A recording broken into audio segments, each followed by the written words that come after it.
Welcome to the story. Don't forget to like, subscribe, and support me. Barry Allen, known to the world as the Flash, stood on the rooftop of a high-rise building in Central City, his heart racing faster than the cars speeding below. His mind, however, was running even faster. Just an hour ago, he had been warned about an impending disaster, a massive explosion that would rip through downtown, leveling everything in its path. He had raced across the city using every ounce of his super speed, but no matter how fast he moved, the outcome was always the same. The explosion had already gone off twice. Each time, he failed. The first time, it was a simple miscalculation. He tried evacuating people instead of stopping the explosion itself, not realizing that it was a chain reaction, too quick for even him to intervene. The second time, he attempted to dismantle the device, but it was far more complex than it appeared, its wiring hidden under layers of reinforced steel. Now standing once again on the rooftop, time resetting itself, Barry couldn't shake the creeping sense of dread that washed over him. It was as though the universe was mocking him, forcing him to relive his failure over and over again. His communicator crackled to life. Very well, gone, you've gone dark, came the voice of Iris West, her tone full of concern. I don't know, Iris, he replied, running a hand through his hair. I think I am stuck in some kind of time loop. No matter what I do, the explosion keeps happening, and I wake up here right before it goes off again. A time loop, Iris' voice carried both surprise and disbelief. Are you sure? I've relived this moment twice now, Barry said, his voice grim. And it feels like I am the only one who knows it. Just as Barry was about to explain further, the sky above the city shifted, a brief flicker in the cloud. It was subtle, almost imperceptible, but Barry caught it. He narrowed his eye. I need help, he muttered. Batman Bruce Wayne was the greatest detective in the world, and if anyone could make sense of this, it was him. Barry knew Gotham was only a blur away, and without wasting another moment, he took off a streak of red lightning, flashing through the night. In Gotham, Bruce Wayne sat brooding in the Batcave, his cape draped over his shoulders, watching a string of surveillance footage that made no sense. His days had been repeating too, each one leading him to the same dead end. Something was wrong with time itself, and the usual detective methods weren't working. He needed more information, but no matter how many theories he formed, they all fell apart. Before Bruce could delve deeper into his investigation, the sound of Barry's arrival echoed through the cave. Bruce, I need your help, Barry said, his voice tight with urgency as he came to a stop in front of Batman. Batman turned slowly, his eyes narrowing beneath the mask flash. Why are you here? Something is wrong with time, Barry explained quickly, pacing as he spoke. I've been trapped in a loop, an explosion goes off, I failed to stop it, and then everything reset. I've tried everything I can think of, but I can't figure it out. I think we were both stuck. Bruce stood crossing his arms. You've experienced it too. Barry nodded. Yeah, have you? Batman moved toward a console, pulling up a series of timelines on the screen. I've noticed anomalies in Gotham too. My nights have been repeating themselves. At first I thought it was the work of a metahuman, but now it's clear this is something more, something we've never encountered. Barry's heart sank. If Batman didn't have a solution, who would? We need to investigate this together, Bruce said. His voice said it. If we were both trapped in this loop, it means there's something deeper at play. Time isn't just repeating it. It's being manipulated. Barry clenched his fists. But by who? Batman didn't answer immediately. Instead, he pressed a button on the console, displaying a map of Central City with multiple red dots scattered across it. These locations, Batman began, pointing to the screen, are where the time anomalies are concentrated. There's a pattern. They all center around one place, the old clock tower in Central City. Barry's eyes widened. The clock tower, but that place has been abandoned for years.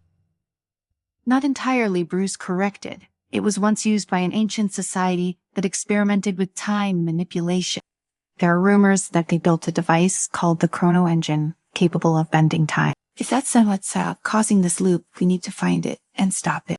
Barry saw, mind raced, but a new hope flickered within him. He wasn't alone in this anymore, and with Batman, they could figure this out. All right, Barry said, nodding, let's break this loop. Together, they raced towards Central City's clock tower, where the heart of the mystery awaited them. As they approached, the clock tower loomed above them, its hands frozen at midnight, a silent sentinel over the city. The entrance was sealed shut, But Barry phased through the walls while Batman found another way in, slipping through the cracks like a shadow. Inside, the air was thick with the smell of dust and rust, but the sense of something much older permeated the space. This place hasn't had been touched in decades. Barry whispered, scanning the room with his heightened senses. Look closer, Batman replied, crouching down to inspect a set of faint markings on the ground. There's something here. Recent. He traced the outline of what appeared to be symbols carved into the floor, ancient runes that Barry couldn't recognize. Batman's gloved fingers hovered over them, his eyes narrowing. These runes, they're part of an old language, Bruce muttered, pulling out a small device from his belt. They reconnected to time manipulation. Whoever set this up knows exactly what they were doing. Suddenly, a low hum filled the air, growing louder by the second. The entire room began to vibrate, and a strange light emanated from the center of the tower. Before either hero could react, a figure materialized. Before them, a tall man in a tattered cloak, his eyes glowing, an unnatural light. He carried a small mechanical device strapped to his wrist, the source of the strange hum. I see you've found me, the man said, his voice cold and mechanical. I was wondering how long it would take for you to catch on. Batman see his fists tightened. Kronos, the time-traveling villain, smirked, tilting his head. You know me, Batman. I've always been a step ahead of you, but this time, I've gone beyond mere time travel. I've recreated the perfect loop, one that even you can tolerate. Barry felt a surge of anger. Why trap us in this loop? What are you after? Kronos chuckled darkly, raising his wrist to show the device. Control, of course. By trapping you two in this endless loop, I am free to manipulate time elsewhere, rewrite history, bend reality, and no one, not even you, can stop me. You've trapped yourself as well, Batman said, his voice sharp. You re-stuck in this loop with us. Kronos' smirk faltered, if only for a moment, a temporary inconvenience. Once I've fully mastered the chrono engine, I'll escape and leave you to rot in this endless cycle. Barry saw his heart pounded as the reality of their situation sunk in. This wasn't just about stopping a villain. They were fighting to escape a prison of time itself. We'll find a way out, Barry said, his voice filled with determination. You won too, Kronos replied, his voice full of icy certainty, but I'll enjoy watching you try. And with that, the room exploded into chaos. Time itself fractured, the walls around them rippling like waves in a storm. Each fragment of reality seemed to tear apart, sending shards of the past, present, and future hurtling through the air. The world around Barry and Bruce warped, bending and twisting like a mirror, shattering into infinite reflection. Barry barely had time to blink before the fragments of time began to blur together. Faces, voices, and places from the past, present, and potential futures swirled around them, merging into a disorienting vortex. Stay focused, the Batman growled, his voice steady despite the chaos. His cape whipped in the swirling air, but he remained grounded, eyes locked on Kronos, who floated near the fractured heart of the chrono engine. Barry's instincts kicked in. He tapped into the speed force, feeling the comforting hum of power in his veins, and began weaving through the temporal debris like it was second nature.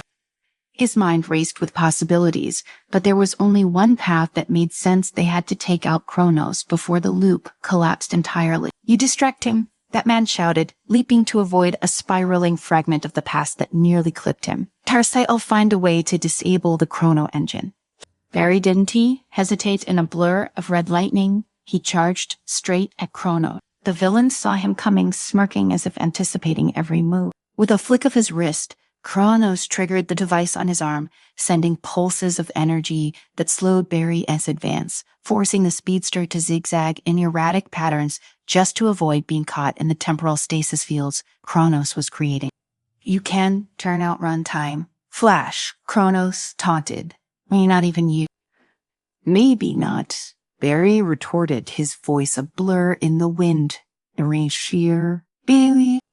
He phased through one of the fields just as it solidified, then aimed a lightning-fast punch at Kronos, who dodged with the ease of someone who'd seen the move before it happened. Barry clenched his teeth in frustration, trying to find an opening in Kronos' defenses, but the villain was toying with him, manipulating time itself to stay one step ahead. Meanwhile, Batman had already made his way to the base of the chrono engine. The massive device throbbed with an eerie, unnatural energy. its intricate gears and cogs all floating in a temporal rift, twisted and turned in ways that defied physics, each movement sending ripples through the fabric of time. Batman's keen detective mind worked at full speed, analyzing every inch of the machine. He had seen ancient devices before, but nothing like this. It wasn't just a machine. It was a living part of time itself. Bruce narrowed his eyes as he spotted the weak point, a central gear that, if disabled, could destabilize the entire engine. But there was a catch. Destroying it would collapse the loop entirely, resetting time and potentially erasing everything within this temporal bubble. It was a risk, but they had no choice. Barry kept Kronos distracted, using every trick in his arsenal. He vibrated through solid objects, ricketed off walls, and used lightning to try and throw Kronos off balance. But for every move he made, Kronos countered with cold precision, manipulating the flow of time to slow Barry down or force him into trap. "I've seen every outcome, Flash," Kronos said, his voice rising over the chaos. There's no future where you win." Barry's mind raced, but he wasn't ready to give up. "Say me, Faye," he shot back. "Faye, but fair, it's always the first time." Just as he said that, he saw Batman in the distance, near the core of the chrono engine. Barry knew what had to happen. He needed to give Bruce the time to take out the machine. With a final burst of speed, Barry ran straight toward Kronos. But this time, instead of attacking head-on, he created multiple afterimages of himself, distracting Kronos with a dozen illusions moving at once. The villain hesitated, unsure which one was real, just long enough for Barry to strike. He tackled Kronos at super speed, both of them crashing to the floor in a burst of temporal energy. The impact sent shockwaves through the room, and for a brief moment, Kronos' control over time wavered. "Now, Bruce," Barry shouted, holding Kronos down as the villain struggled, his device sparking with instability. Batman did he hesitate. With one precise strike from his Bat-Trang, he severed the main gear holding the chrono engine together. The machine sputtered, its once rhythmic hum turning into a chaotic whine as time itself began to unravel. Kronos' eyes widened in horror. "So I know. You don't know what you were doing. If you destroy the engine, it's out over Kronos or the Batman," interrupted, his voice cold and final. The machine gave one final lurch, and then everything exploded into light. Time itself seemed to collapse inward, sucking everything into a blinding singularity. Barry felt himself being pulled into the vortex, his senses overwhelmed as the very concept of time disintegrated around him, and then silent. Barry blinked. He was standing on the rooftop of a high-rise building in Central City, the sun shining brightly overhead. The city below him was calm, peaceful, as if nothing had ever happened. His heart raced as he realized he wasn't just stuck in the loop anymore. Time had reset, but this time for real. He checked his communicator. He was buzzing with life. Iris' safe voice, coming through the static. "Tyre, Barry. Are you there? What happened?" Iris stateside. Barry breathed, still dazed. "I think we did it."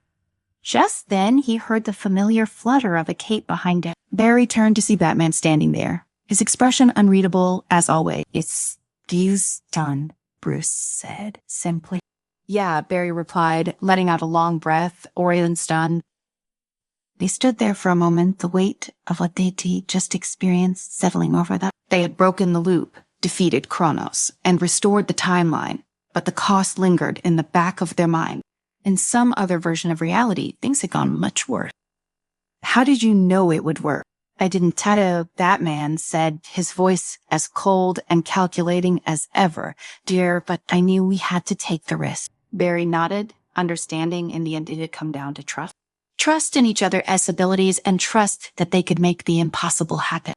They had done what no one else could, but the victory felt more like a narrow escape than a triumph.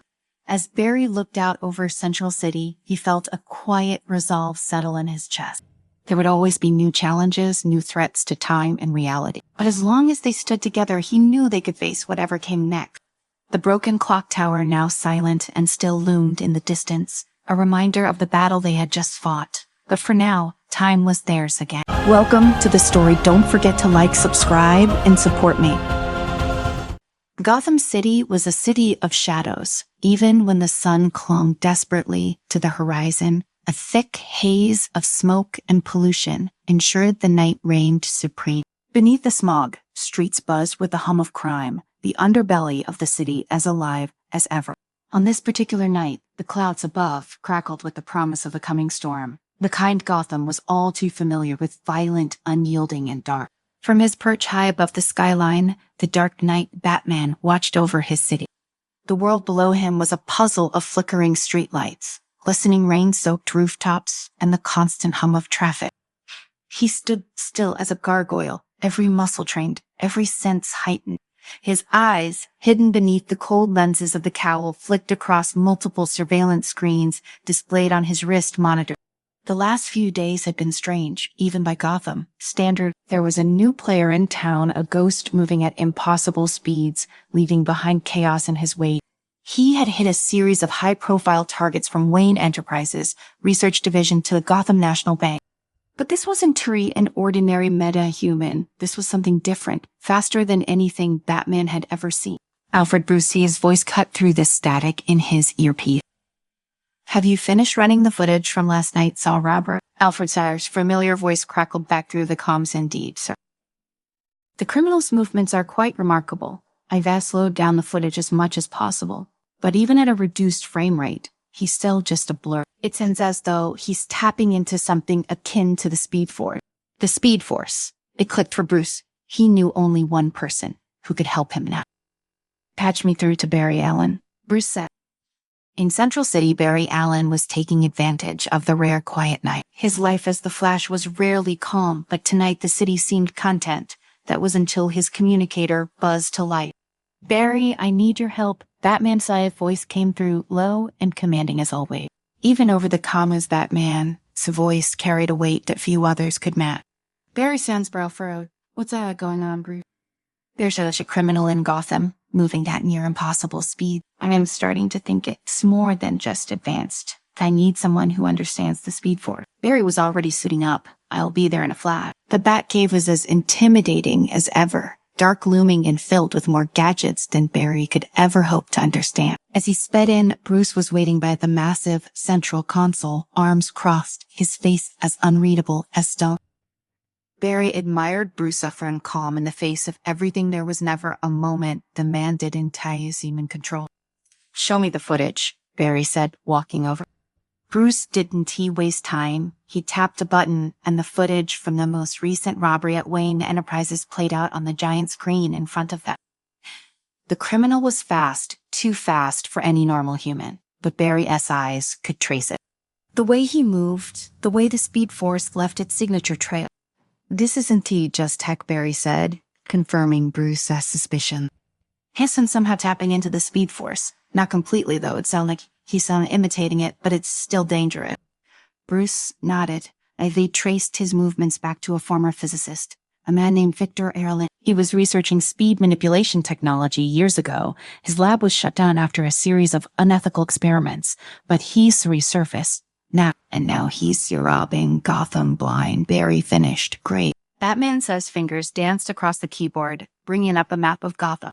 "He's been hitting specific targets. High-value tech, research file. It's not random. He's been building something, and I want to know what." Barry studied the map, his eyes darting across the various red dots. "If we can figure out his pattern, we can trap him. But if he's using the Speed Force, I might be the only one fast enough to catch it." Bruce's gaze darkened. "That's why I called you, but we can need a plan." It didn't take long for the first clue to surface that night. An alarm rang out from one of Gotham's shut-down underground research facility. Barry and Bruce were already in motion before the sirens even hit the airway. The facility, shrouded in shadow, seemed empty when they arrived. But Barry felt it. There was a subtle shift in the air, a tingling sensation that only came when another speedster was nearby. "He's sent here," Barry whispered, scanning the area with eyes faster than any camera. "I know," Bruce replied, his voice low. "He's fading us." Suddenly, a blur shot past them faster than even Barry expected. He barely caught a glimpse of the figure's black, featureless suit before he was gone again, disappearing into the maze of Gotham's industrial district. "Go," Bruce commanded. "I'll track him from above." Barry didn't need to be told twice in an instant. He was gone, racing after the blur, his feet pounding the asphalt with the sound of thunder. The city streaked past him, a blur of neon and steel, but his focus was locked onto one thing, the phantom ahead of him. This is what Barry had decided to call him. This wasn't he, just any ordinary criminal. This guy was fast. Not as fast as Barry, but close. And that was the problem. Phantom knew Gotham streets, knew how to weave through the narrow alleyways and tight corners. He was like a ghost vanishing just when Barry thought he had him. But Barry wasn't gonna give up. Not yet. They tore through the industrial district, dodging trucks, weaving between crumbling factories and abandoned warehouses. Phantom was good. Barry had to admit that, but he was sloppy too. Every few seconds, Phantom's movements faltered, just enough for Barry to pick up on it. Then suddenly, Phantom took a sharp turn, heading toward the old train yard. Bruce, he's heading into the yard, Barry said into his comm. I know, came Bruce's steady reply. It's at a dead end. Keep him busy. I am cutting him off. Barry smirked, picking up speed on it. As Phantom darted into the shadows of the train yard, Barry followed, his mind racing just as fast as his leg. He knew Bruce had a plan, but it was up to him to keep Phantom distracted long enough to make it work. The train yard was a mess of rusting metal and decaying cars, a labyrinth of steel. Phantom weaved through it with surprising agility. But Barry was right on his tail now, closing the gap with every step. "You're not getting away this time," Barry muttered under his breath, lightning crackling around his form as he pushed harder. Suddenly, Phantom skidded to a stop, turning to face Barry. His mask was featureless, just a dark reflective visor, but Barry could feel the smirk beneath it. "You were fast," Phantom said, his voice distorted by some kind of voice modulator, but not fast enough. Before Barry could react, Phantom raised a small device, pressing a button. A flash of blinding light exploded around them, disorienting Barry, just long enough for Phantom to make his escape again. Barry growled in frustration, his vision still swimming. He could feel Phantom's presence fading, slipping away into the night. But then, from the shadows, a low, gravelly voice cut through the chaos. "Barry." It was Bruce, and he wasn't too far. "Don't you worry," Bruce continued, stepping out from behind a rusted train car. He stopped getting away. Barry blinked, his vision clearing just enough to see Bruce standing there, holding a device in his hand, a tracker. "I tagged him," Bruce explained, his tone calm. "They'll find him." They returned to the Batcave, both still buzzing from the adrenaline of the chase. Barry paced, his mind replaying the moment Phantom had escaped. "I should have been faster," Barry muttered, shaking his head. "I had him, Bruce, I should." "Don't blame yourself." Bruce cut in, his voice steady. "Phantom knows Gotham. He's smart, but we're smarter. We'll catch him." Barry sighed, running a hand through his hair. "He's faster than I thought. Whoever this guy is, he's dangerous." Bruce nodded, staring at the tracker. Screen as Phantom signal pulsed across the map of Gotham. "That's why we need to be ready. When he surfaces again, we'll be waiting." Batman and the Flash waited, tension coiling through the silence of the Batcave. The tracker Split moved slowly across the screen, a haunting reminder that Phantom was out there, still on the loose. Barry, tapping his foot impatiently, watched the signal inch across Gotham's maze like street. Bruce remained still, his eyes locked on the monitor, a strategist through and through. "He's heading toward the East End," Bruce said, his voice a low rumble. Barry snapped his head up. "What side over there?" "Nothing good," Bruce responded. "Old chemical plants, abandoned warehouses. The perfect place for someone like Phantom to hide out." Barry clenched his fists, lightning flickering around his hands in frustration. "We've got to move now before he slips through our fingers again." Bruce was already halfway to the Batmobile, his cape sweeping behind him like a shadow. "We move fast. He won. Don't get away this time." Without another word, Barry sped off toward the Batmobile, vibrating with the tension of the chase. He could feel it. Tonight was the night they would finally catch Phantom. They left the Batcave in a blur of speed and roaring engines. The Batmobile tore through Gotham streets, a sleek predator in the dark. Flash ran alongside it, his feet barely touching the ground as he matched the Batmobile's pace effortlessly. They were a well-oiled machine, each man trusting the other to handle their part of the hunt. As they neared the East End, Barry noticed how the streets changed, becoming darker, more dangerous. The area was a no-man's land of decaying industrial buildings, remnants of Gotham's darker days. The place reeked of abandonment, a perfect playground for someone as elusive as Phantom. "I've lost the signal," Bruce said, scanning the rooftops as the Batmobile rolled to a stop. Barry skidded to a halt next to him, his brow furrowing. How is that possible? He had to come this way. Bruce stepped out of the Batmobile, his eyes narrowing as he surveyed the dilapidated surrounding. He's here using some kind of jammer he's sent here, but we will need to flush him out. Barry nodded, already vibrating with anticipation. Let's get him. Without another word, Flash sped off, scouting the area faster than the eye could see. As he darted through the empty buildings, his heart pounded in his chest. Phantom was nearby, he could feel it, and this time there would be no escape. Barry shot around a corner only to find a sudden surge of speed beside him. Phantom, his black featureless form, moved like a shadow blending with the darkness as he zipped across Barry's field of vision. Bruce ever got eyes on him. Barry shouted into his comm, taking off after Phantom without missing a beat. The chase was on again. Phantom darted through the alleyways, weaving through the broken streets and abandoned factories.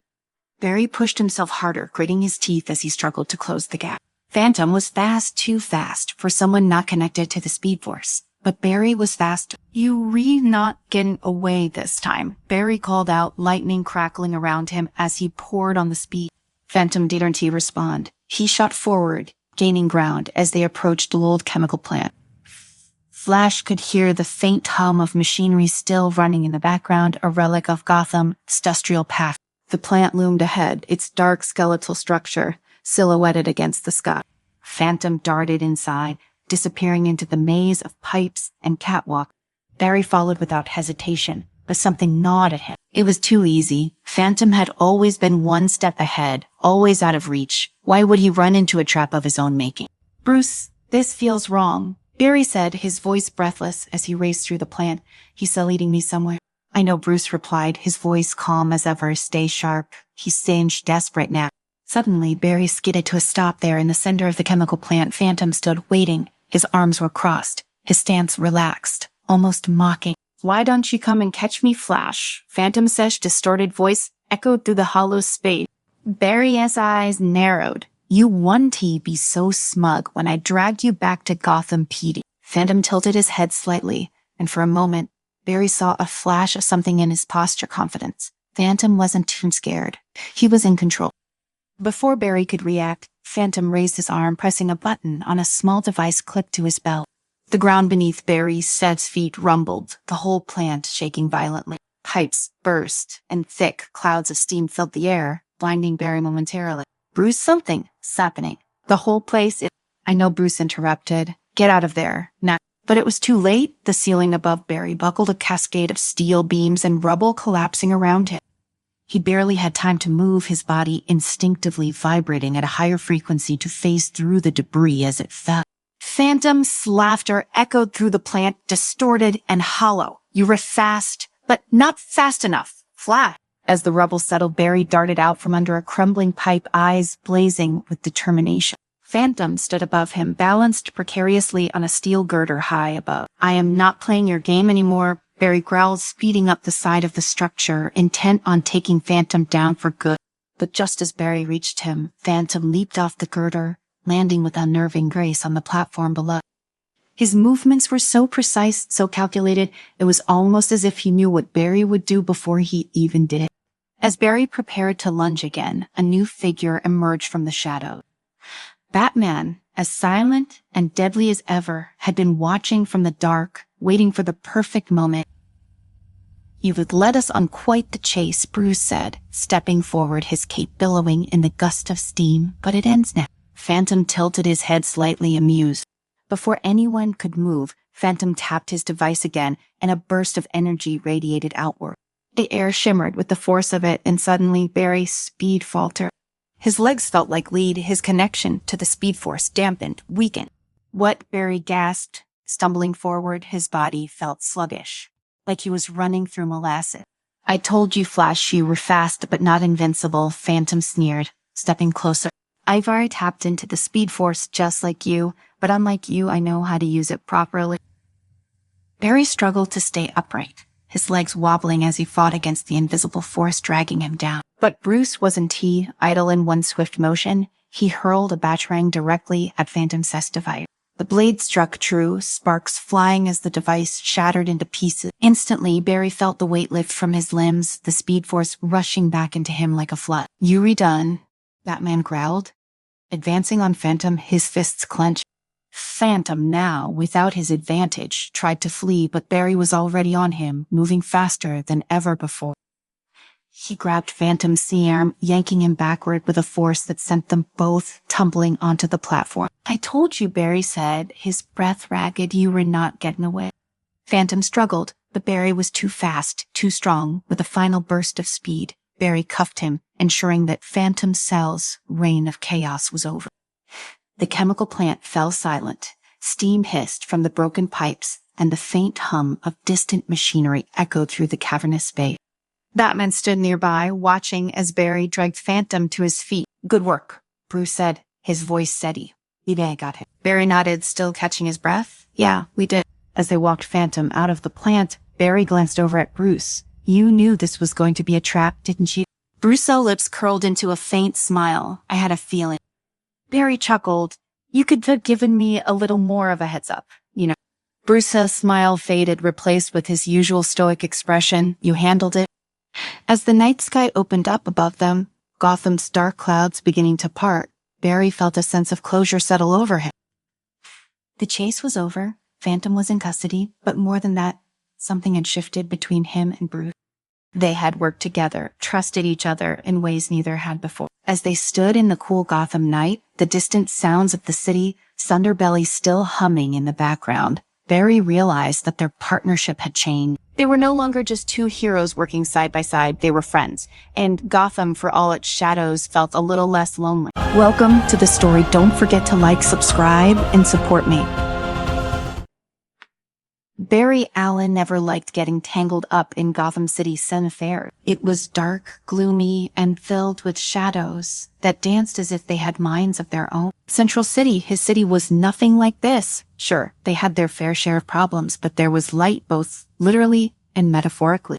Gotham, on the other hand, felt suffocating, like every corner was hiding something sinister. And tonight was no different. As the Flashberry zipped through the dark alleys, his red suit standing out like a flame in the blackness. The reason he was here, though, was bigger than a local problem.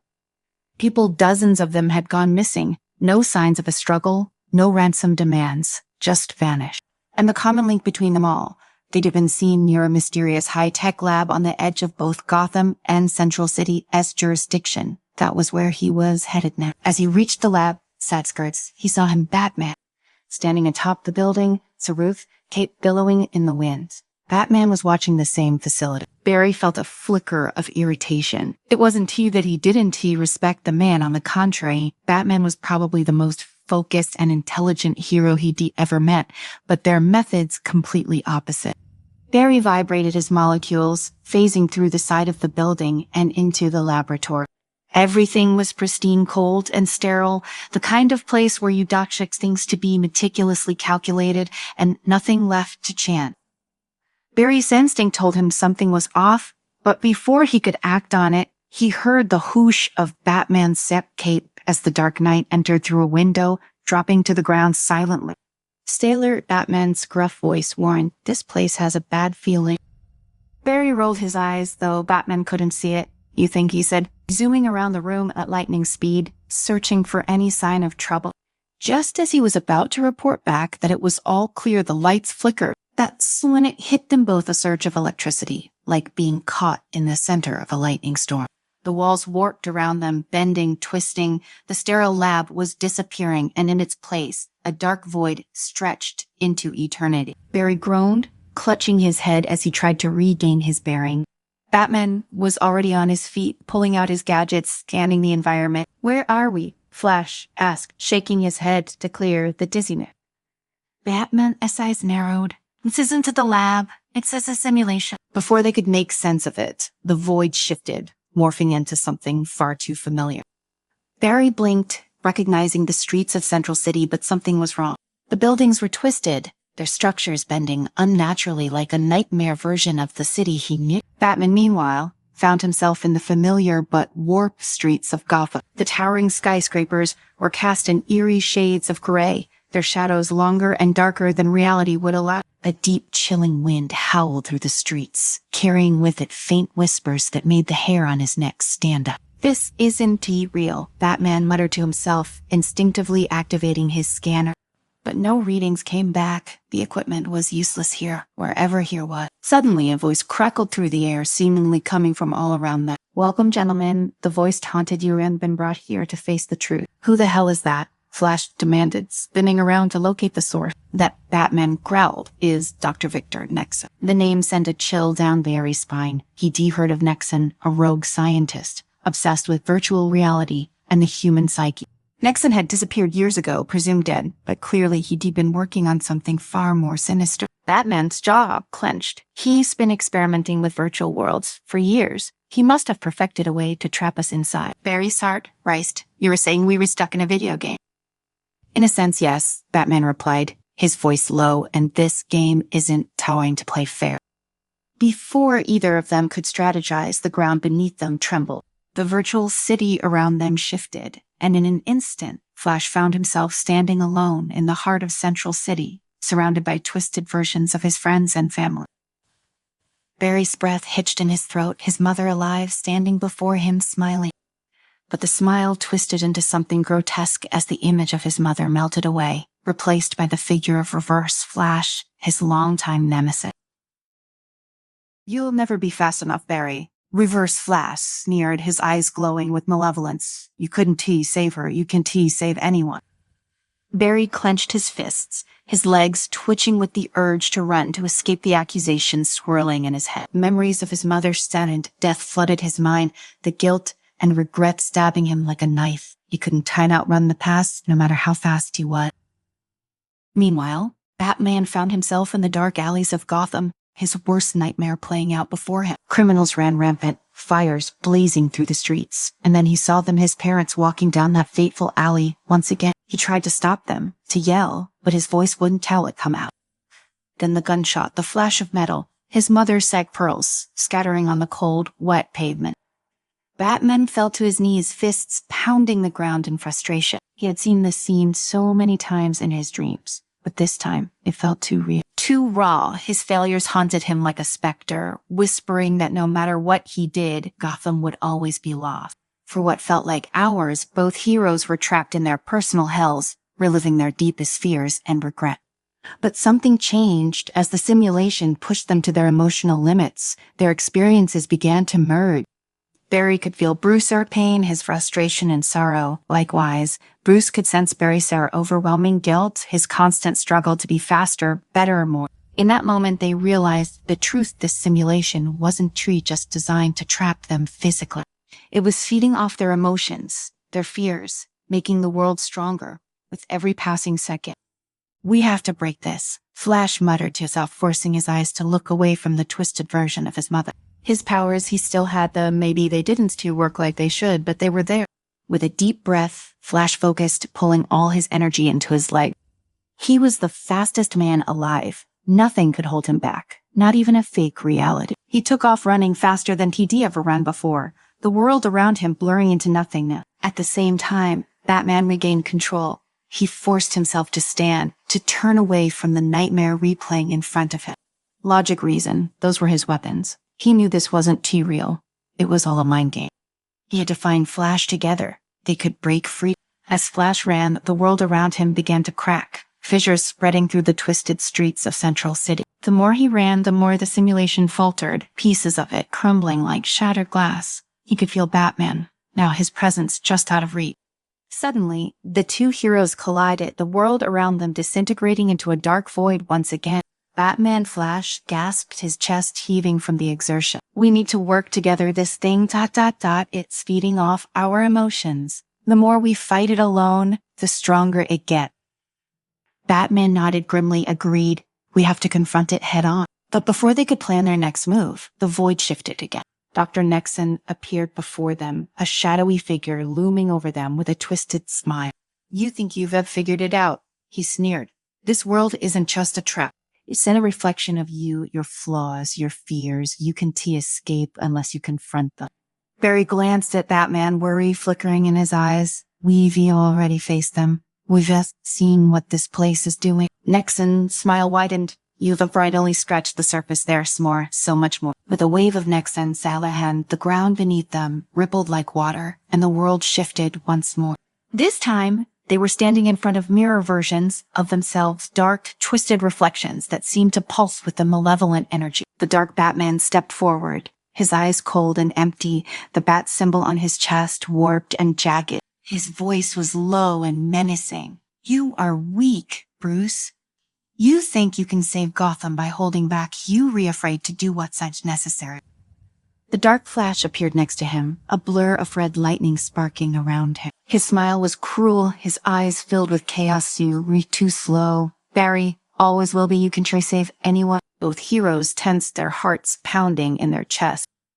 "This isn't too real," Batman growled, his fists clenching. "They were just projection." Nexon's laughter echoed around them perhaps, but you can defeat them unless you accept the truth about yourself.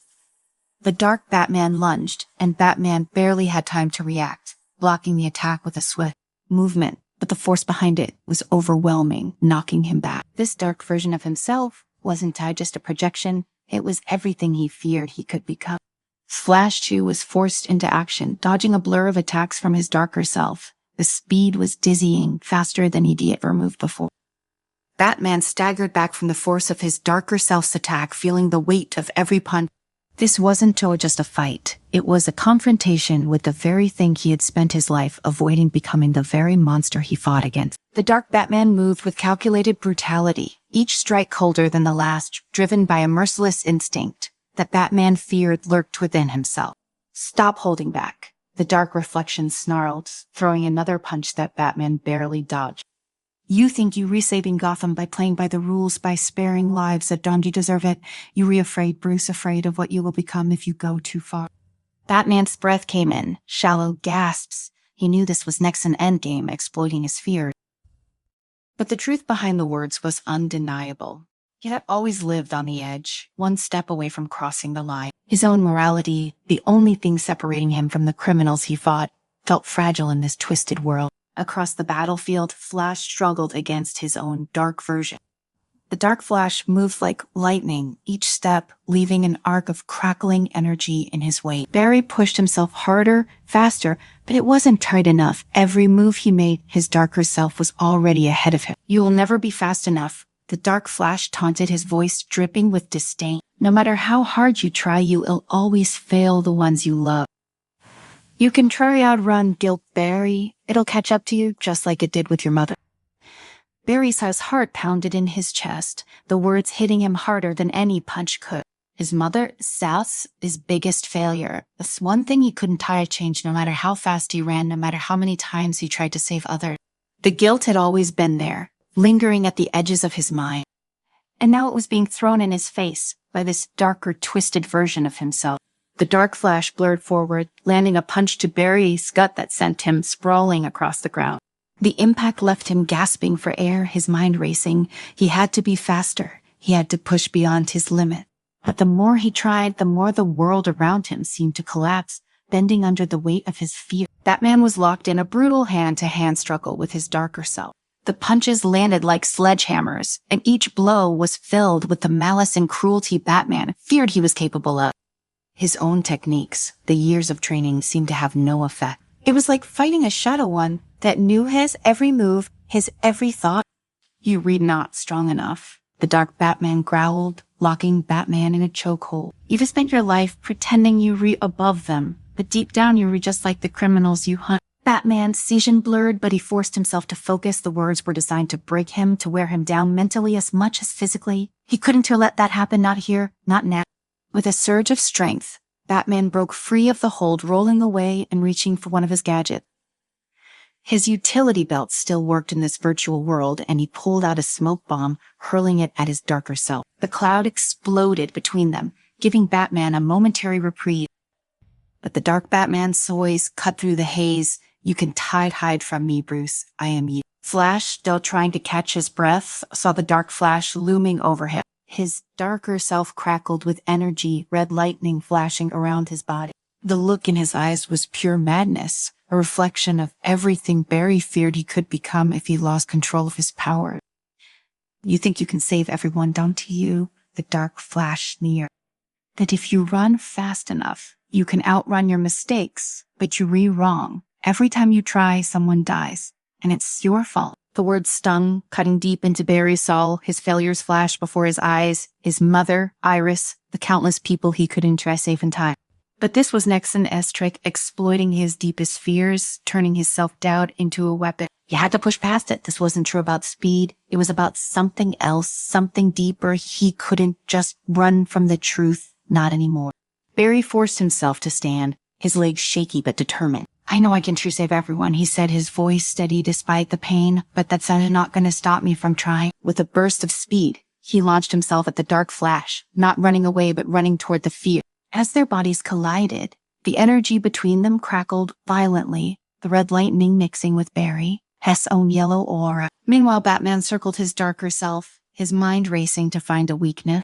The dark Batman was a reflection of everything he feared, ruthless, cold, calculating. But he wasn't her real. This was Nexon's set creation, a mirror designed to trap him in his own insecurity. I'm at you, Batman said, his voice low and controlled. I never was, and I never will be.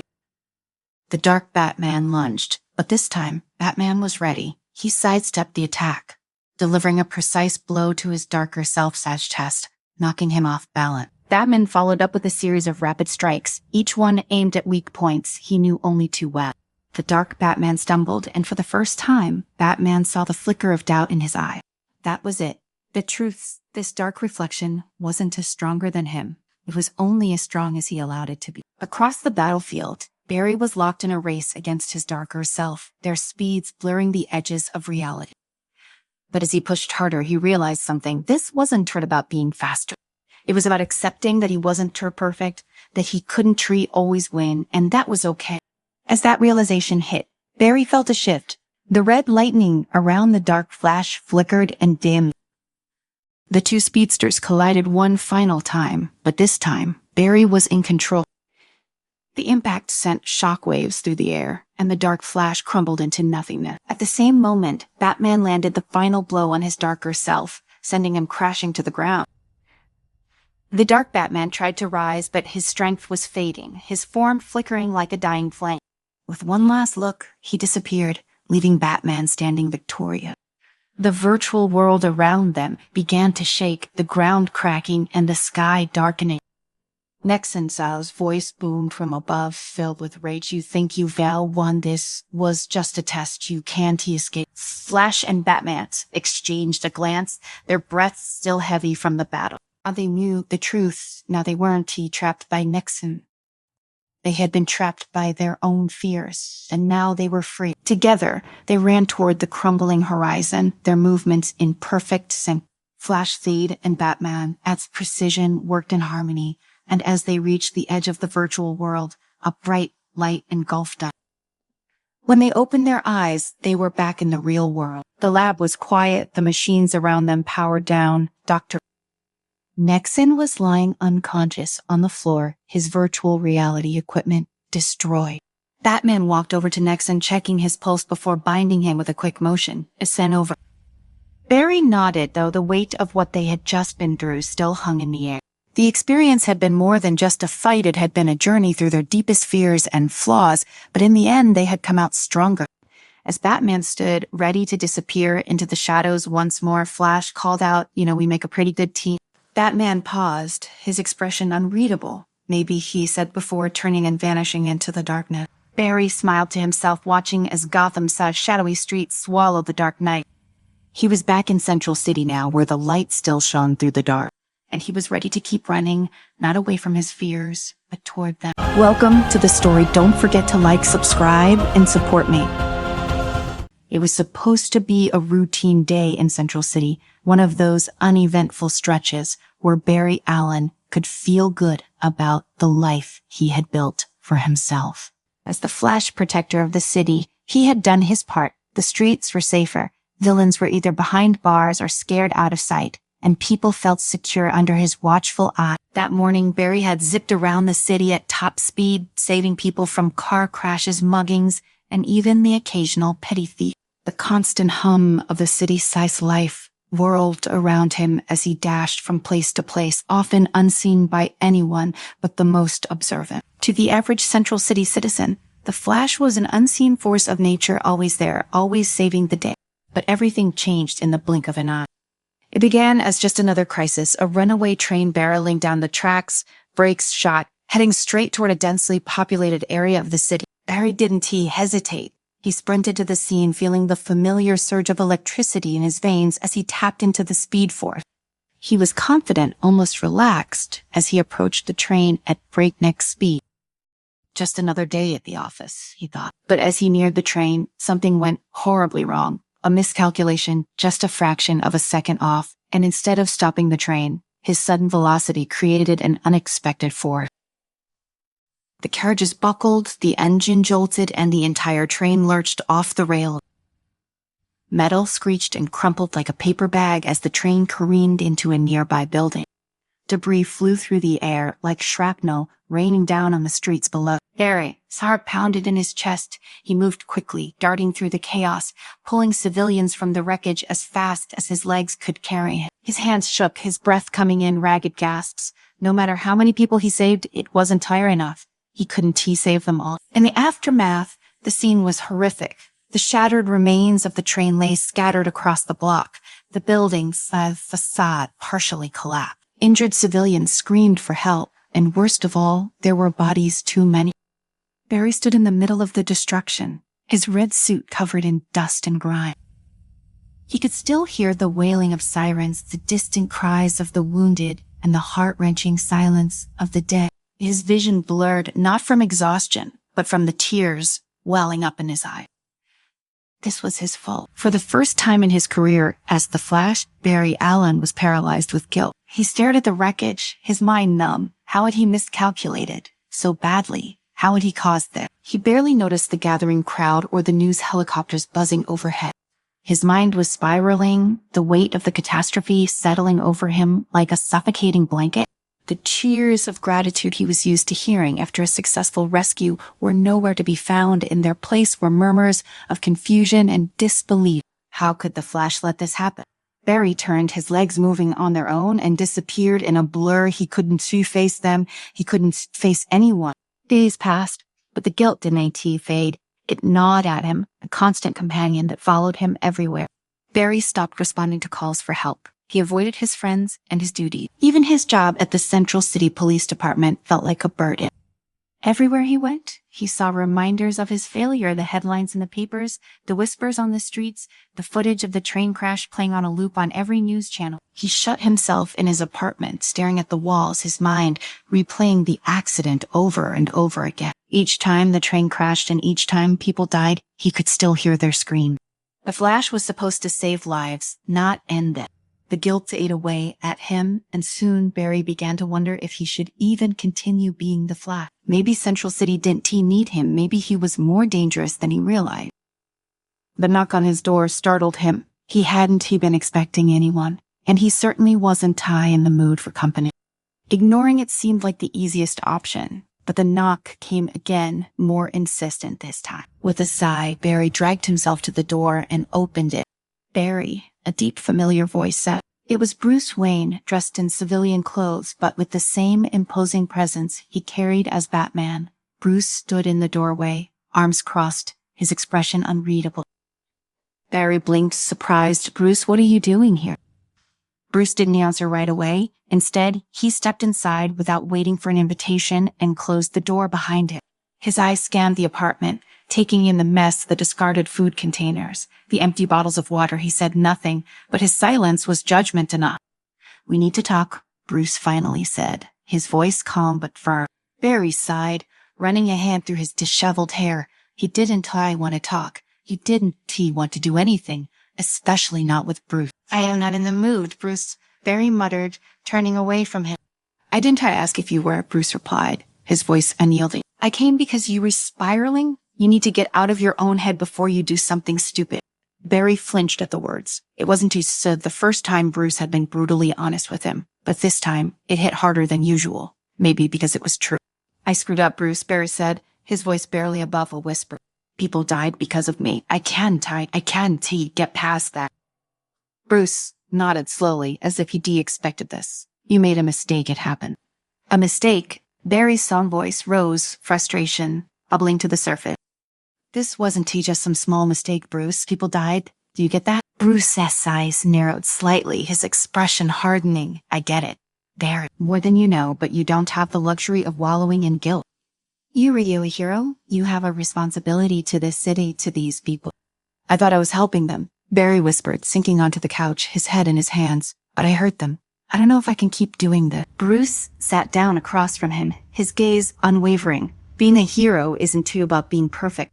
It's about getting back up after you fall. It's about owning your mistakes and doing better. If you let this break you, then you were letting them down even more. Barry, did he respond? He couldn't. The weight of his failure still pressed down on him, suffocating, relentless. Bruce leaned forward, his voice lowering. I've made mistakes too, Barry. Big ones. I've lost people I cared about, but I didn't quit. You don't get to quit either. The words hung in the air between them, heavy and undeniable. Barry felt them sinking into his bones, stirring something deep within him. But the guilt still held him in its grip, refusing to let go. I don't know if I am strong enough, Barry admitted, his voice small, broken.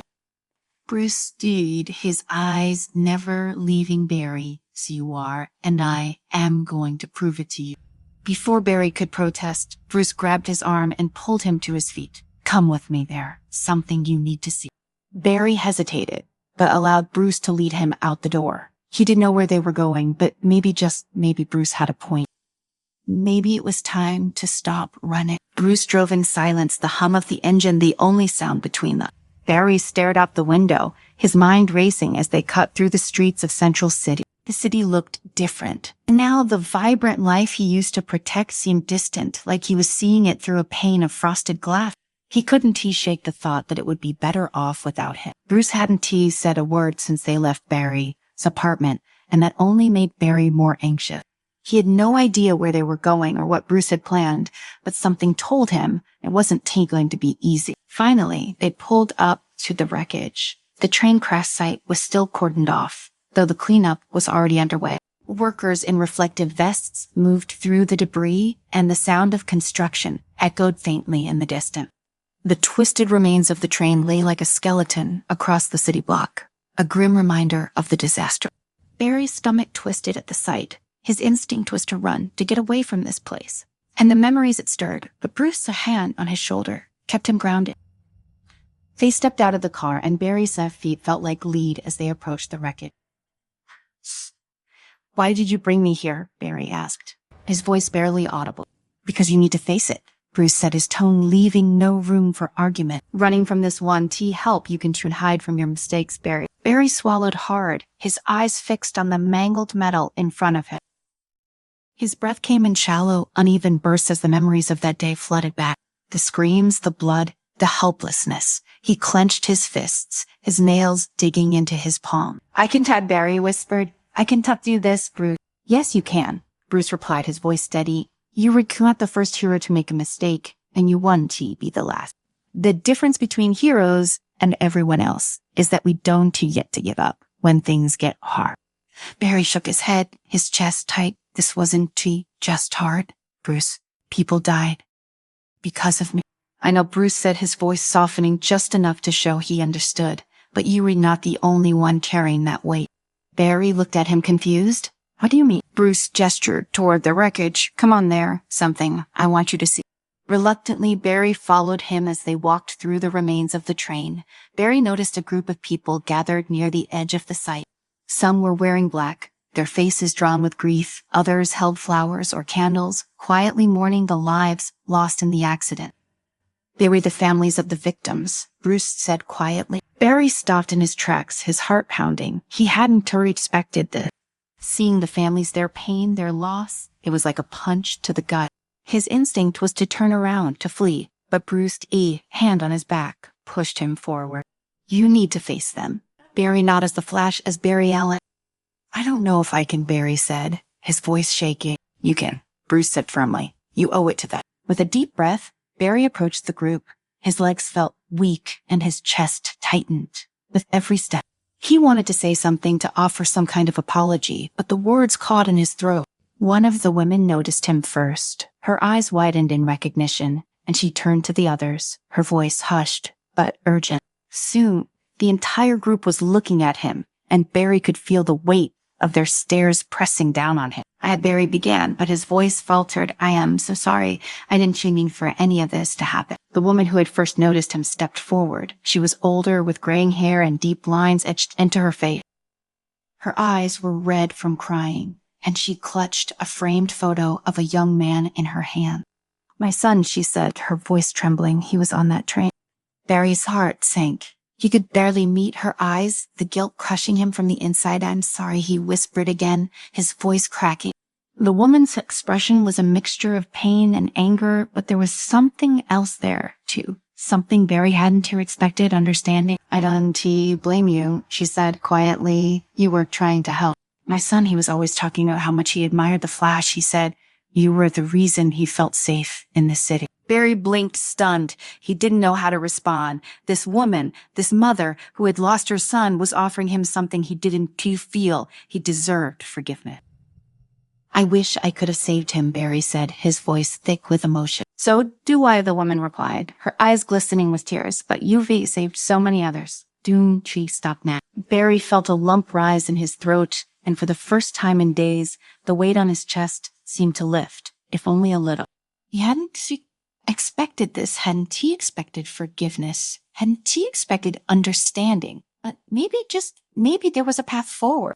As the families began to drift away, leaving their tributes behind, Bruce placed a hand on Barry's son's shoulder. You are not alone in this, Bruce said quietly. None of us are. Barry nodded, still processing everything that had just happened. For so long, he had been carrying the guilt alone, drowning in it. But now, standing here with Bruce in front of the wreckage, he realized that he didn't have to carry it by himself. A few days later, a new threat emerged in Central City. Weather Wizard, one of the Flash-sized old enemies, had returned, and this time, he was intent on making a statement.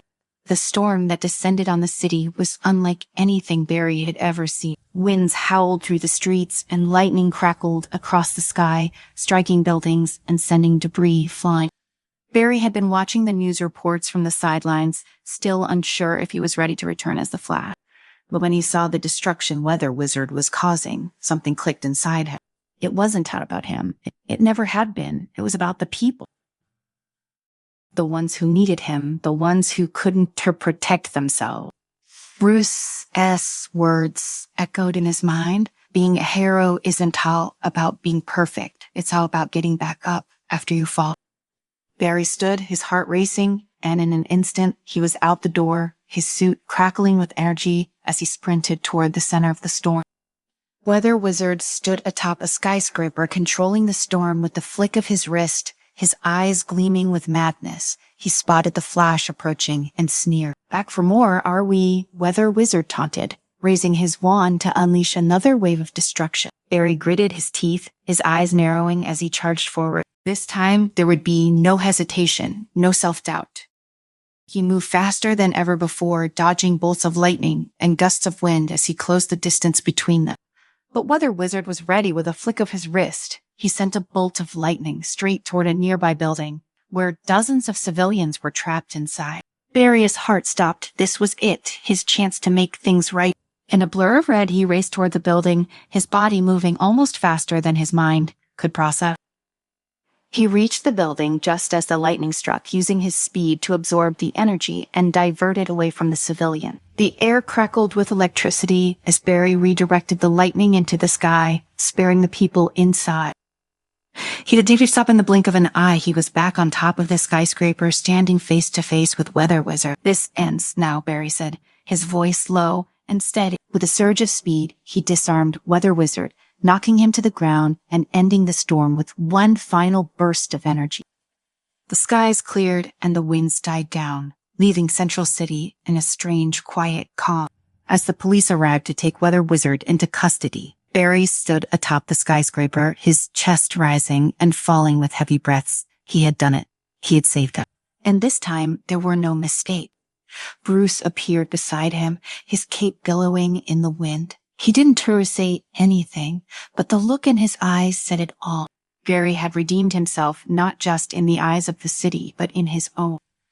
As they watched the sun begin to set over Central City, Barry felt something he hadn't felt in a long time. Hope. Welcome to the story. Don't forget to like, subscribe, and support me. The night hung thick over Gotham, as if the city had long since given up the battle against the dark. Its buildings, tall and imposing, stood like sentinels in the void. Only the flicker of scattered lights across alleyways hinted at the life that clung to these streets. The Batmobile roared through the city, cutting through the silence like a blade. Inside, Bruce Wayne, as jaw was set, his eyes fixed on the destination. He knew the mission tonight could be different. For weeks, Batman had been chasing the Shadows, a criminal organization so deeply entrenched in Gotham's underbelly that no amount of intimidation, intelligence, or brute force had seemed to budge them. They were always one step ahead. Batman had tracked them to the warehouse district, a labyrinth of steel structures and dimly lit streets, but he couldn't shake the sense of impending disaster that crawled up his spine. Every lead he drew or followed had ended in nothing but frustration, the criminals slipping through his grasp as if they could predict his every move. The Batmobile screeched to a halt in the shadows of a derelict building. Bruce exited silently, his cape sweeping the ground as he melted into the darkness. The warehouse ahead loomed like a fortress, its rusted doors concealing the nefarious activities within. Batman's gloved hand hovered over his belt, his mind racing through the scenarios he had mapped out before arriving. This time, he told himself he would put an end to the Shadow. But even as he thought it, doubt nagged at the corners of his mind. Inside, the air was stale, thick with the smell of oil and decay. Batman crept along the high steel beams, his presence a silent shadow as he surveyed the operation below. Dozens of men moved crates, their faces grim, their movements efficient. At the far end of the warehouse, a figure stood, overseeing the work. The Shadows. Leader, a man known only as Xander. Batman's eyes narrowed. He finally cornered them. He dropped from the beams like a predator, landing amidst the crates with a dull thud. Instantly, the men turned, drawing their weapons. Batman was on them before they could fire. His fists were a blur of precision, each strike calculated, each movement a masterclass in controlled violence. But even as he fought, something felt wrong. The movements of the men, the way they engaged him felt ... deliberate ... A trap. Before Batman could retreat, a blast of sound and light exploded from the ceiling. The warehouse doors burst open, and more of the Shadows, men poured in. Batman fought harder, adrenaline surging through him, but the weight of the attackers dragged him down. He was outnumbered. Outmaneuvered, a heavy blow landed across his ribs, followed by another to his jaw. He staggered, trying to regain his footing, but it was too late. Xander approached, his steps slow and deliberate, a smile curling across his lip. "You thought you could stop us, Batman." His voice was low, mocking. "Gotham belongs to the darkness, and tonight, so do you." With one last surge of effort, Batman threw a batarang, aiming for the light. The room plunged into darkness, but the damage was done. His body ached with every movement, and even his mind, always his sharpest weapon, felt dull. He barely escaped, retreating into the shadows, his breath ragged, his heart pounding with the sting of failure.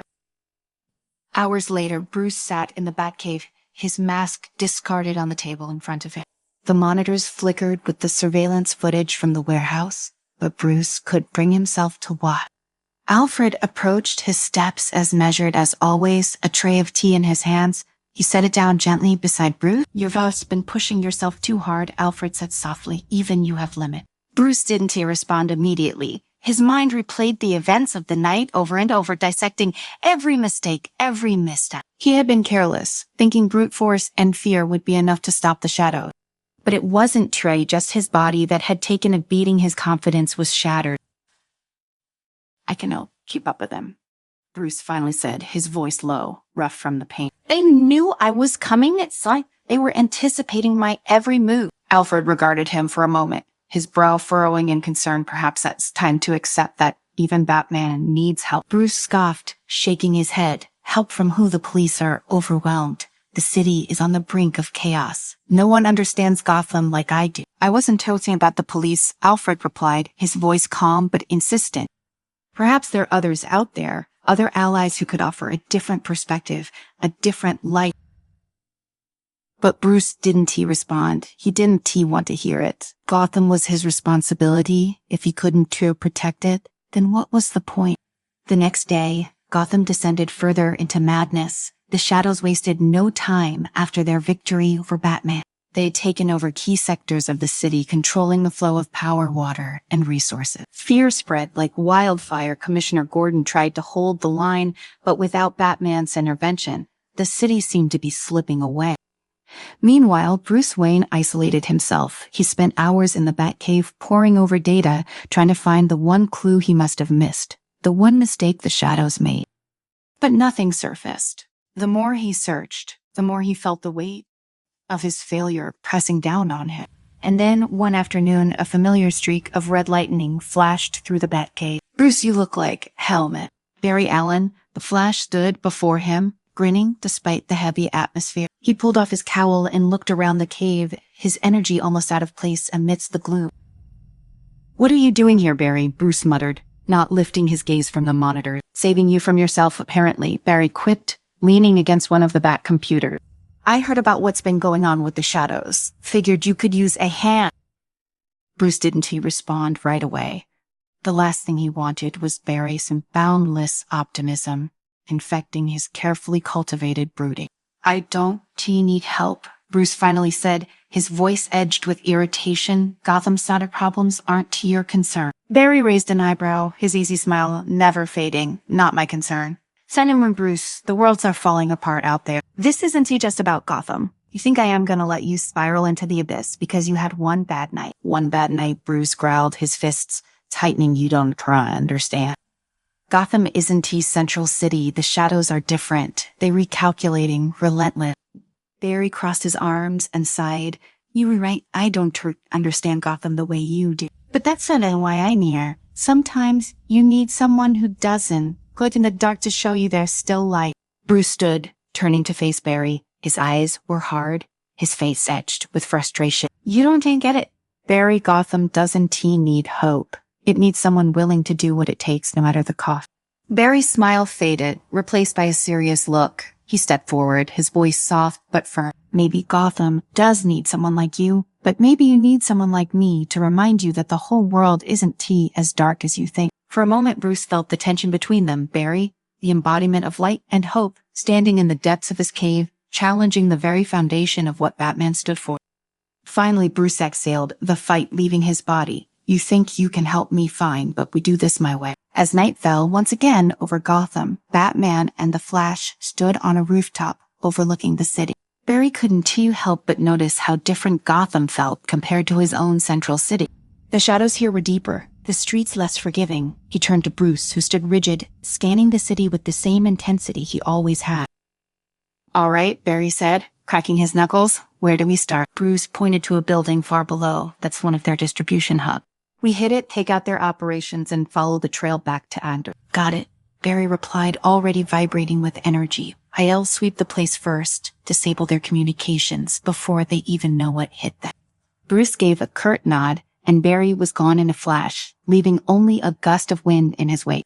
In mere seconds, Barry reappeared beside Bruce, a grin on his face. "Done. Their radios are dead. Their alarms are off. It's send all you now, Bat." Bruce didn't have replies, simply leaping off the rooftop and into the fray. Batman landed silently in the alleyway, his cape billowing around him as he stalked toward the building Barry had just cleared. The shadows wouldn't even know he was there until it was too late. This was his world, his battlefield, and in the darkness, he was the predator. He moved swiftly through the shadows, disabling guards with precision and silence. The Flash had done his job well. The building's security system was completely compromised. With each takedown, Batman felt the familiar rhythm return. His mind sharpened, the hesitation and doubt from before, slipping away as he reminded himself who he was. Batman reached the center of the warehouse. A large room filled with crates and equipment was clearly the heart of the Shadow's operation here. His eyes darted to the ceiling. No traps this time, no reinforcements waiting in the wing. Barry had given him the edge he needed, but it was up to him to finish the job. Just as he moved to plant an explosive charge on the crates of illegal weapons, the door at the far end of the room slammed open. Batman's hand froze for a split second, his muscles tensing.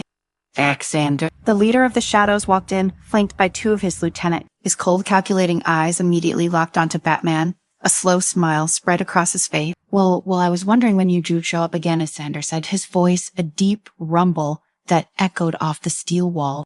Was starting to think Gotham's famous Dark Knight had finally given up. Batman didn't respond. He never did. Instead, he lunged forward, closing the distance between them in seconds.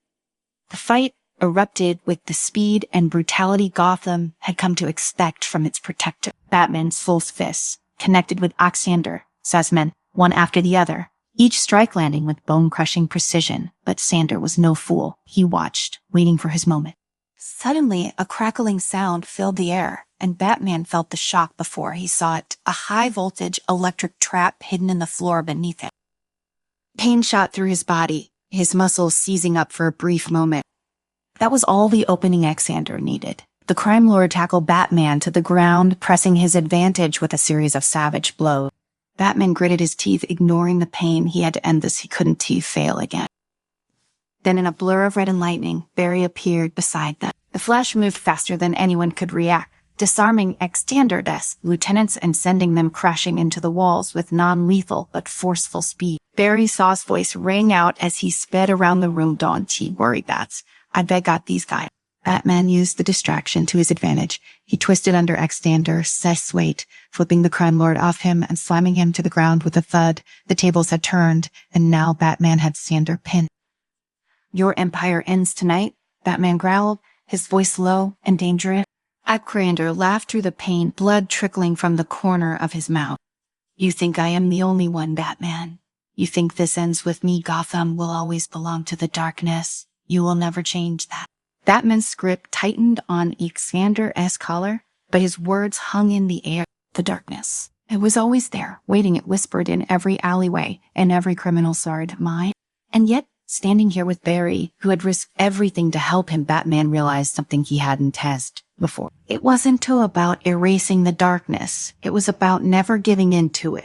He stood, pulling Xander up with him and handing him off to Barry, who secured him with lightning-quick speed. The Shadow's leader was finally captured, but Batman knew the battle for Gotham would never truly end. With the building secured and Xander's operations in ruins, Batman and the Flash stood on the rooftop again, overlooking the city. The streets below were eerily quiet, the tension in the air slowly beginning to fade. Barry leaned against the edge, his usual smile returning. "I told you we'd get through this," Barry said, his tone light but sincere. Batman remained silent for a moment, his gaze fixed on the skyline. Gotham still felt heavy, but for the first time in what seemed like weeks, the weight wasn't suffocating.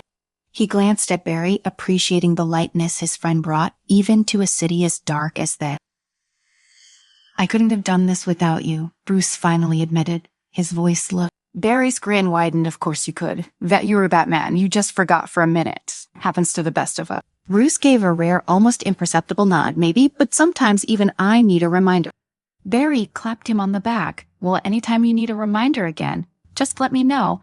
I'm only a few milliseconds away." Together, they watched as the first hints of dawn began to break on the horizon. The city below was still far from safe, but for now, it was enough.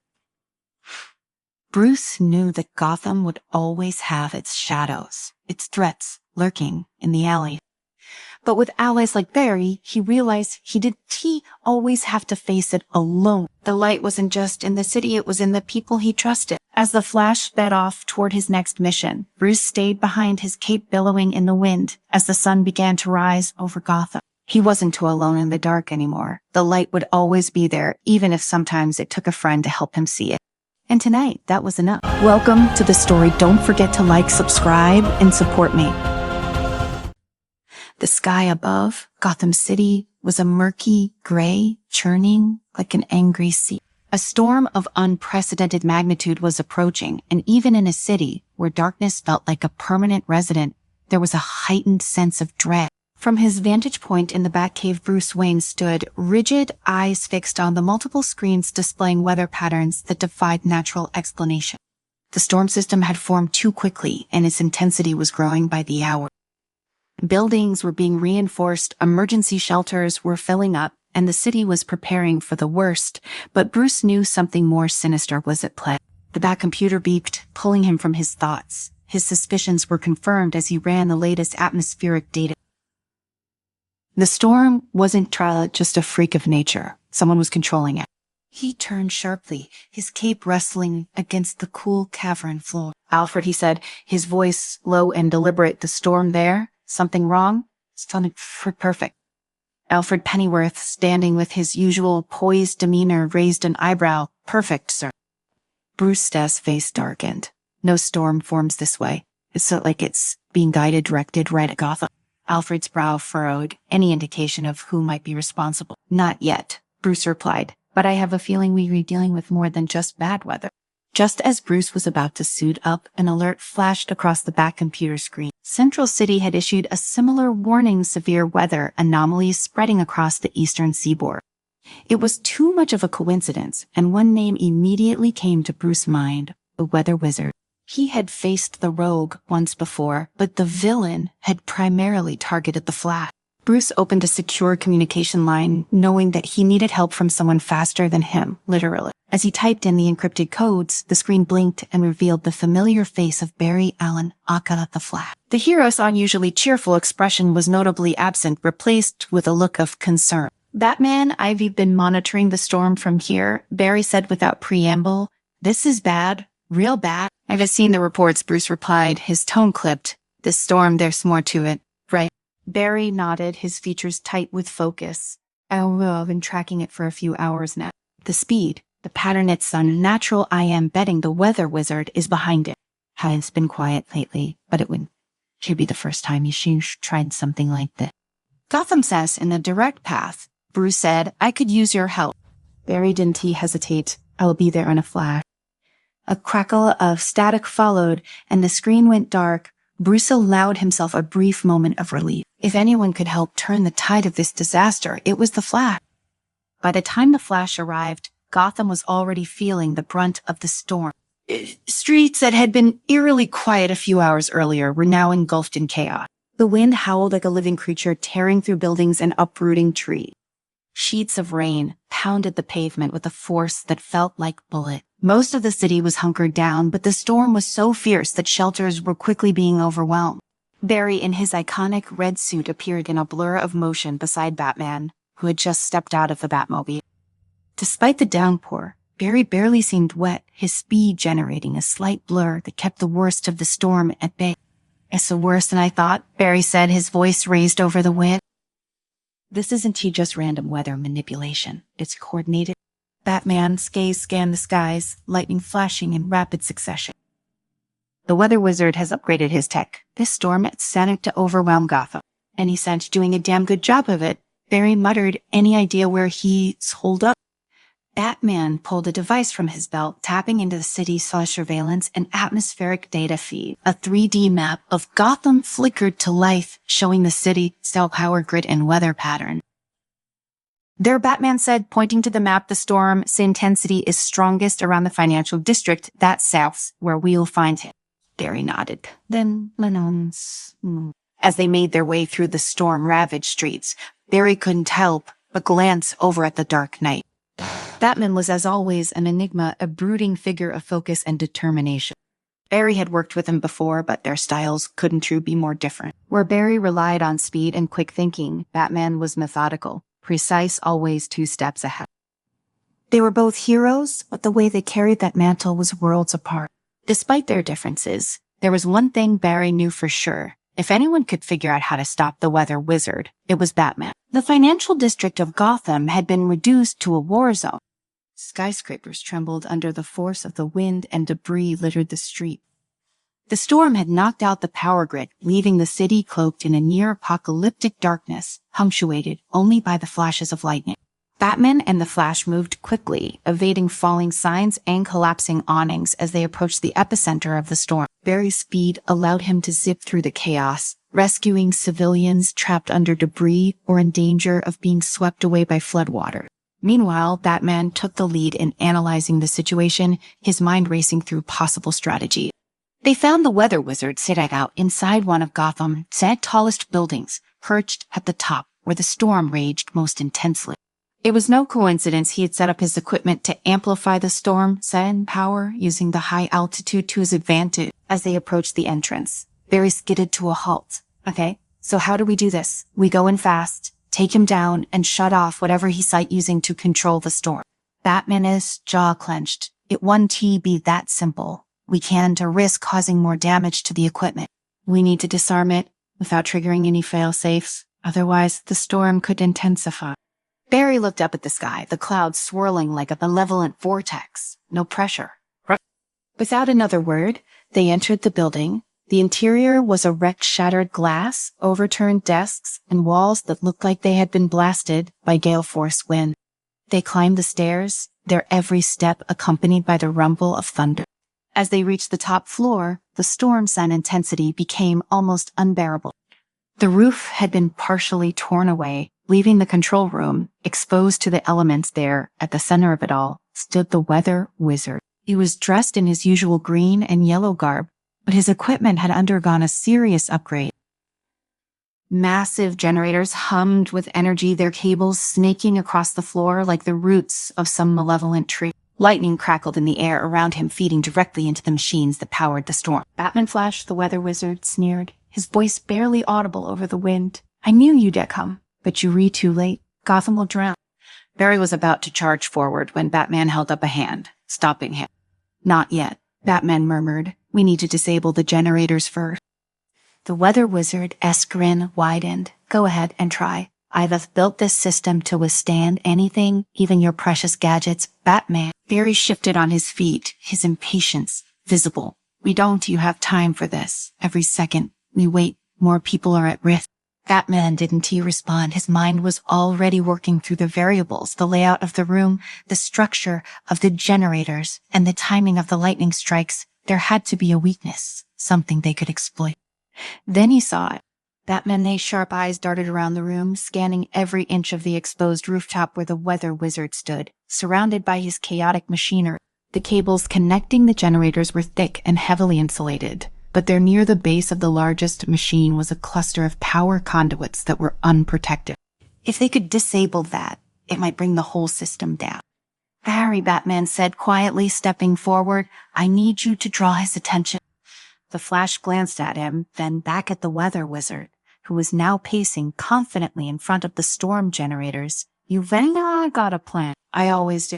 Barry nodded, his body tensing, ready to spring into action.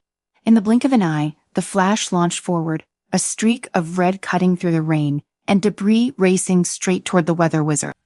The villain's reaction was immediate. With a flick of his wrist, a bolt of lightning erupted from the storm, crashing down in front of Barry.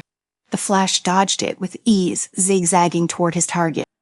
Another bolt followed, then another, as the weather wizard focused all his energy on stopping the scarlet blur that darted around him. Is that all you've got? Barry called out, his voice barely audible over the deafening roar of the wind. The weather wizard sneered, raising both arms. I'll turn you to ash before you even get close. As the villain unleashed a torrent of lightning, Batman took his chance. Moving with silent precision, he slipped behind the machinery, making his way toward the exposed power conduit. The rain hammered down on him, but he pushed forward, his mind focused entirely on the task at hand. The Flash continued to taunt the weather wizard, pushing his speed to the limit as he danced around the bolts of lightning. He could feel the storm's intensity growing, the air crackling with energy, but he trusted Batman to handle the rest. All he had to do was keep the weather wizard distracted long enough. Finally, Batman reached the cluster of conduits. He crouched down, pulling out a set of tools from his utility belt. His fingers moved swiftly, bypassing the protective mechanisms that the weather wizard had installed. Sparks flew as he carefully cut through the wires, rerouting the power away from the generator. The storm above them flickered momentarily, the winds faltering for a brief second. But the weather wizard wasn't all and done yet. He turned sharply, realizing too late that Batman had sabotaged his equipment. No, he roared, his voice filled with fury. He raised his arms, summoning all the remaining energy in the storm, directing it toward the generators in a desperate attempt to regain control. The Flash saw the shift in the weather wizard's focus and knew this was the moment. Without hesitation, he sped toward the villain, closing the distance in the blink of an eye. Before the weather wizard could react, Barry tackled him, sending both of them crashing to the ground. The impact knocked the weather wizard's control rod out of his hand, sending it skidding across the floor.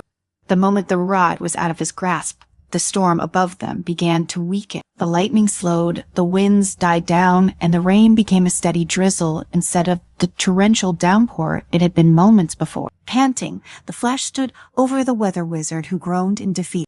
Batman emerged from behind the generators, his cape billowing in the now gentle breeze. "God, it's over," Batman said, his voice cold and unyielding.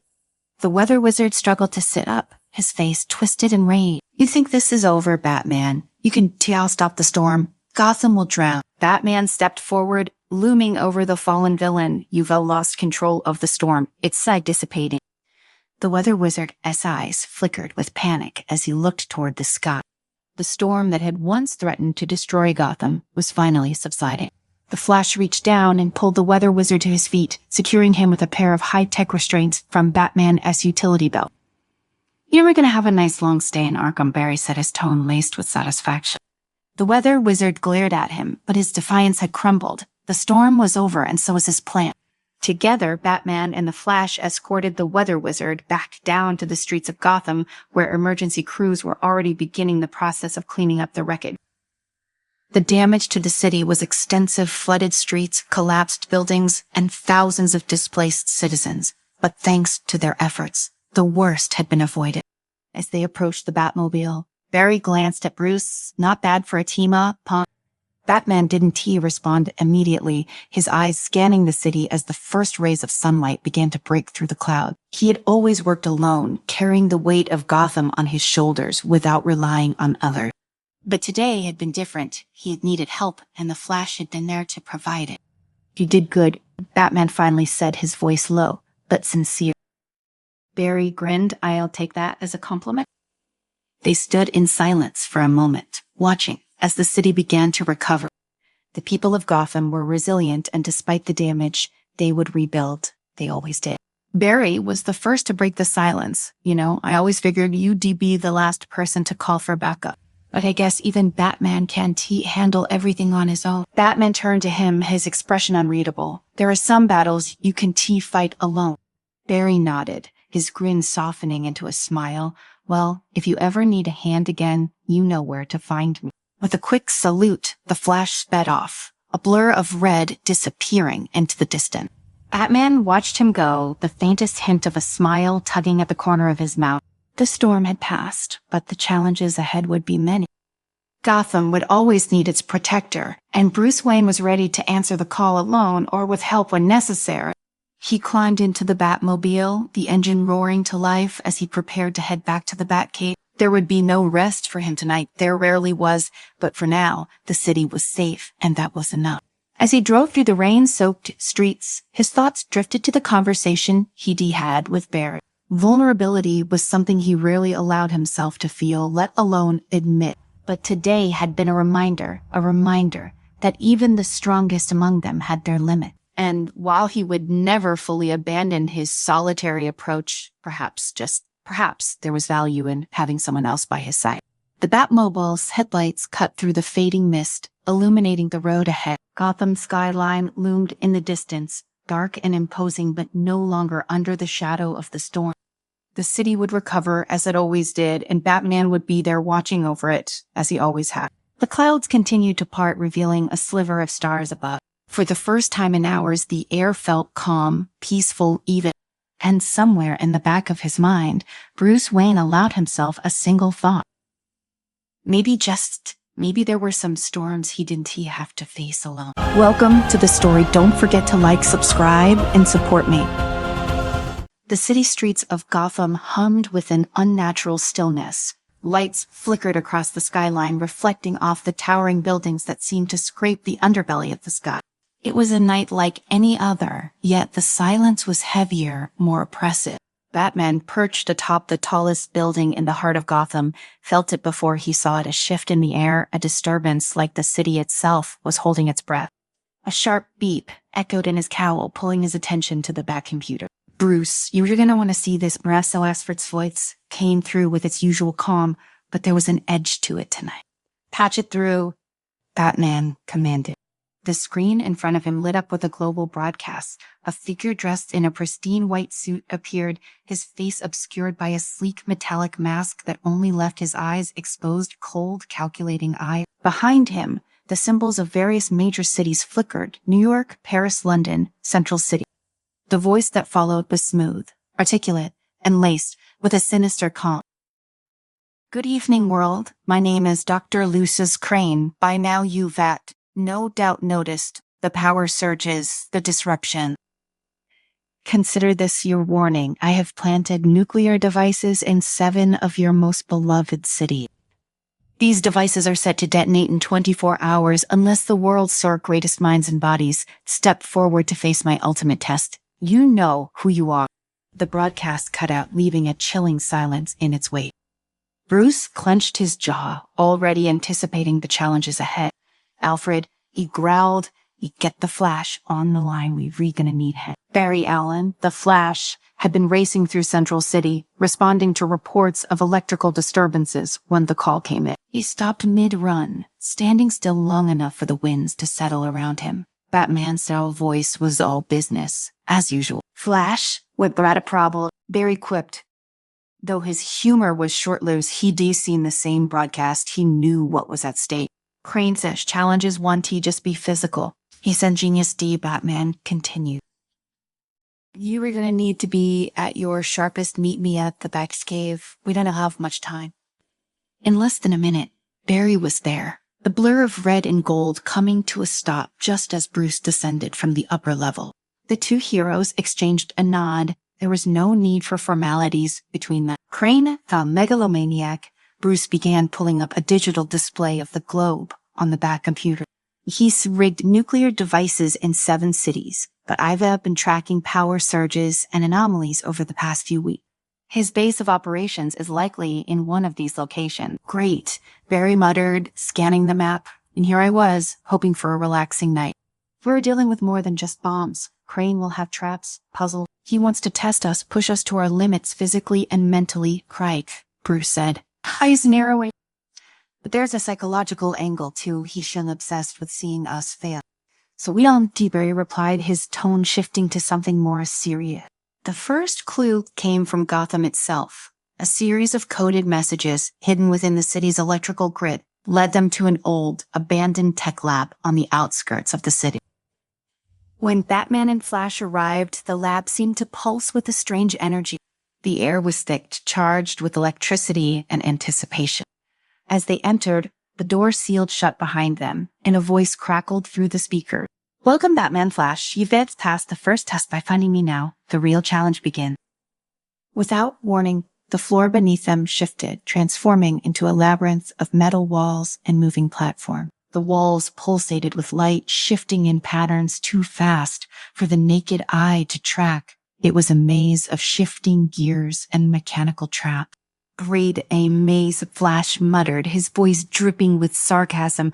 "Ariel, you know I could just run through this, right?" Batman's voice was calm, calculated. "T, this isn't just about speed. There are sensors. Move too fast, and you'll trigger the traps. We need to work together." Barry grinned despite the tension. "All right. Big guy. Lead the way. They moved cautiously through the maze, Batman calculating every step while Flash scouted ahead, using short bursts of speed to find the path without tripping the trap. Every now and then, the walls shifted unexpectedly, forcing them to adapt. As they delved deeper, the maze's complexity increased. There were puzzles embedded in the walls, complex patterns that had to be solved to proceed.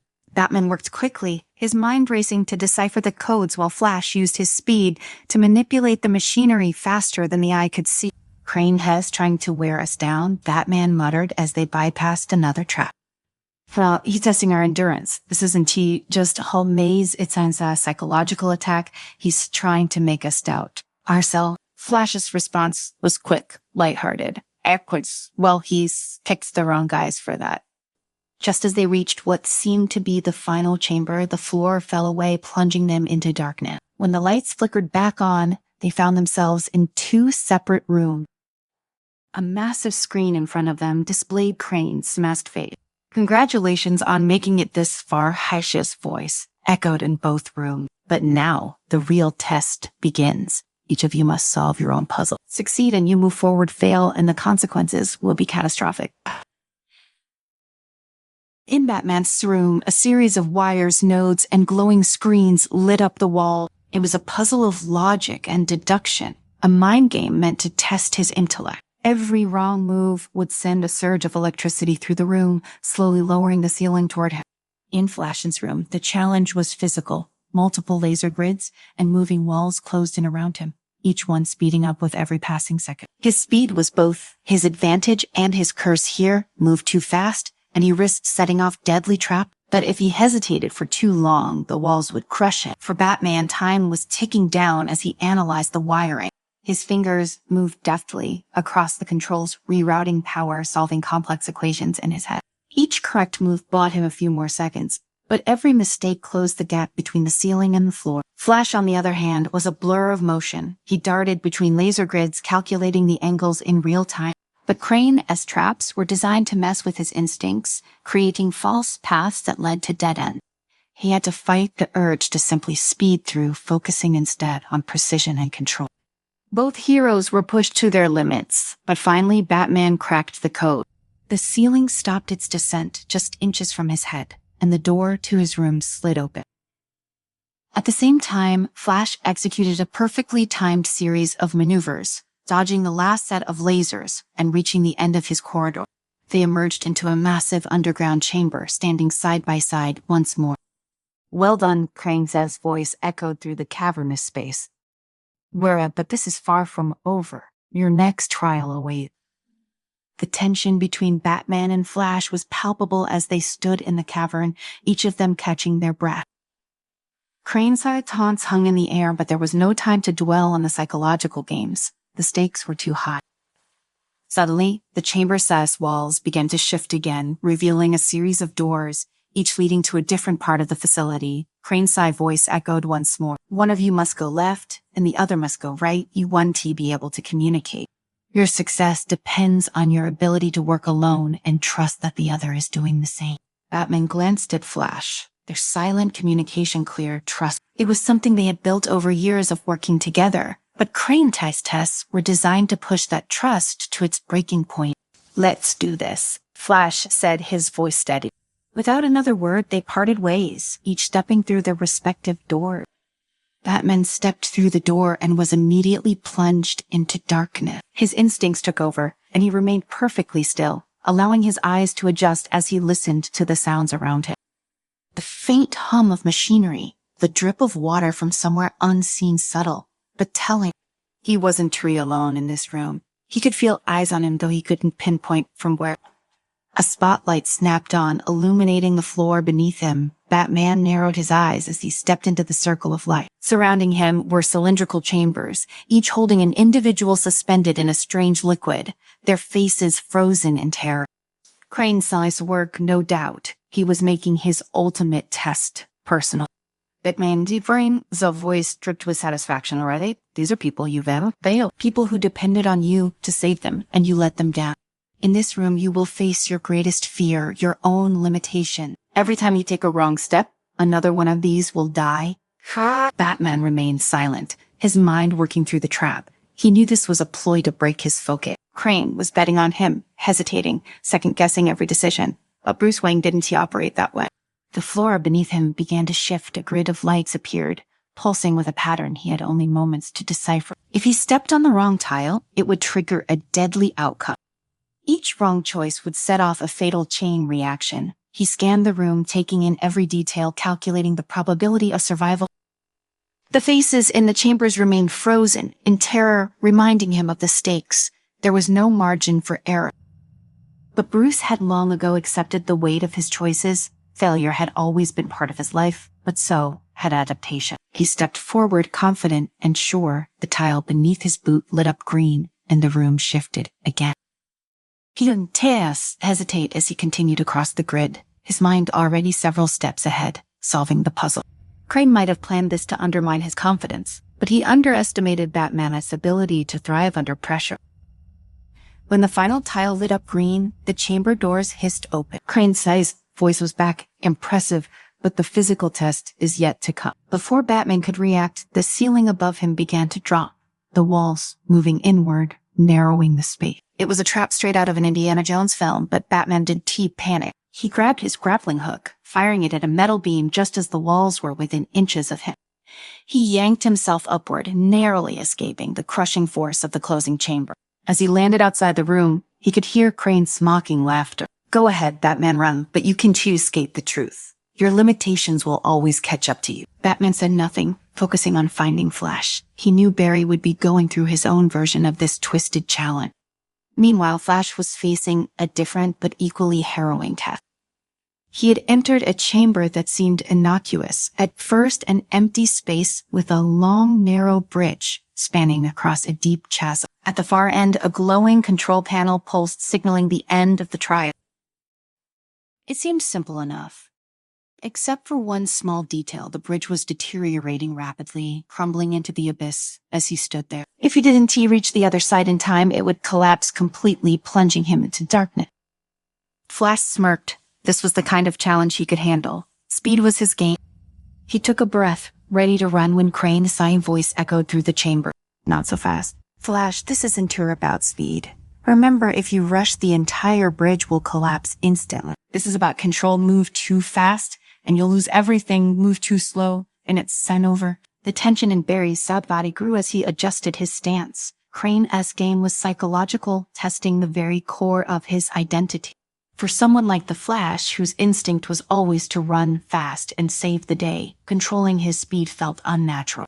He took a cautious step, feeling the vibration of the bridge beneath his boot. Every movement caused a ripple that made the structure groan in protest. Too much force, and the entire thing would come down. He moved slowly, concentrating on every step. The control panel on the far side of the room felt miles away, though it was only a few feet. Time felt stretched, and with each careful movement, his anxiety spiked. He could hear Crane's laughter, taunting him in the silence. As Flash inched forward, the bridge beneath him began to shift more violently. The cracks in the foundation grew wider, and Barry had to fight the urge to break into a sprint. His heart raced, his body primed for speed, but his mind knew better. One wrong move, and it would all be over. With the last few steps before him, the bridge gave a final lurch, and Barry felt the structure buckle beneath him. With a burst of energy, he leaped forward, landing in a roll just as the bridge collapsed into the abyss behind him. The control panel flickered, and the door to the next chamber slid open. Flash exhaled, trying to slow his pounding heart. Crane's soft voice crackled through the speaker once more. Very good, Flash, but we both know you've always had trouble slowing down, haven't you? Flash grimaced, but said nothing as he raced through the next corridor, eager to find Batman and end this nightmare. The two heroes finally converged in the final chamber where Crane awaited them. He stood behind a thick glass wall, his metallic mask gleaming under the dim lights of the room. Above him, a digital clock ticked down, each second bringing the world closer to annihilation. You've done well, Crane said, his voice smooth and detached. But there's one last test. The world hangs in the balance, and only one of you can save it. One of you must sacrifice yourselves to disarm the bombs. The other will live with the consequences. Batman stepped forward, his voice low and steady. Trait no more games, Crane. This ends now. Crane tilted his head, amused. Oh, but this is the ultimate game, Batman. The game of sacrifice. Who will it be? The man who moves too slowly, or the man who moves too fast? Flash clenched his fists, his body humming with energy. Find you not getting in our heads, Crane. We'll both make it out of here, and you into jail. Crane chuckled, the sound cold and hollow. Confidence is admirable, Flash. But you can't escape the choice. One of you must push the button. One of you must die. The countdown continued, the seconds slipping away. Batman and Flash exchanged a glance, and unspoken understanding passing between them. They had faced impossible odds before, and they knew there was always another way.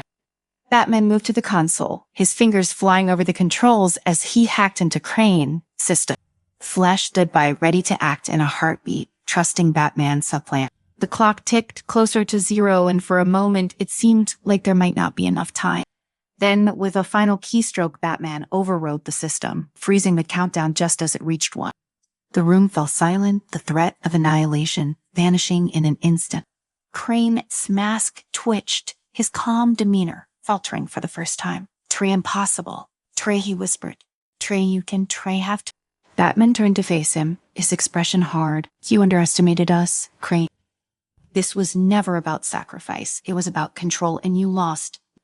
Before Crane could react, Flash phased through the glass wall, grabbing the villain by the collar and pinning him to the ground in a blur of motion. "Barry, game over," Barry said with a smirk. With Crane subdued, Batman called in the authorities to deal with the bombs. Gotham and the world were safe for now. As they stood in the wreckage of Crane's lair, Batman glanced at Flash. "Tell if you did good." Flash grinned. "You too, big guy, for someone who likes to brood in the shadows." Batman allowed himself the faintest of smiles. Let's get out of here." Together, they walked out of the chamber, leaving behind the remnants of Crane's twisted test. They had faced the ultimate challenge and emerged victorious, their trust in each other stronger than ever. Welcome to the story. Don't forget to like, subscribe, and support me. The city of Gotham was quiet, for once. The kind of quiet that didn't sit right with Barry Allen. From his vantage point atop a deserted skyscraper, he could see the outlines of the city, sharp, dark, jagged like the teeth of some long-dead creature. The rain was a fine mist, turning the streetlights into blurred halos. It was a night that felt too calm, too still, and Barry's solid instincts were on high alert.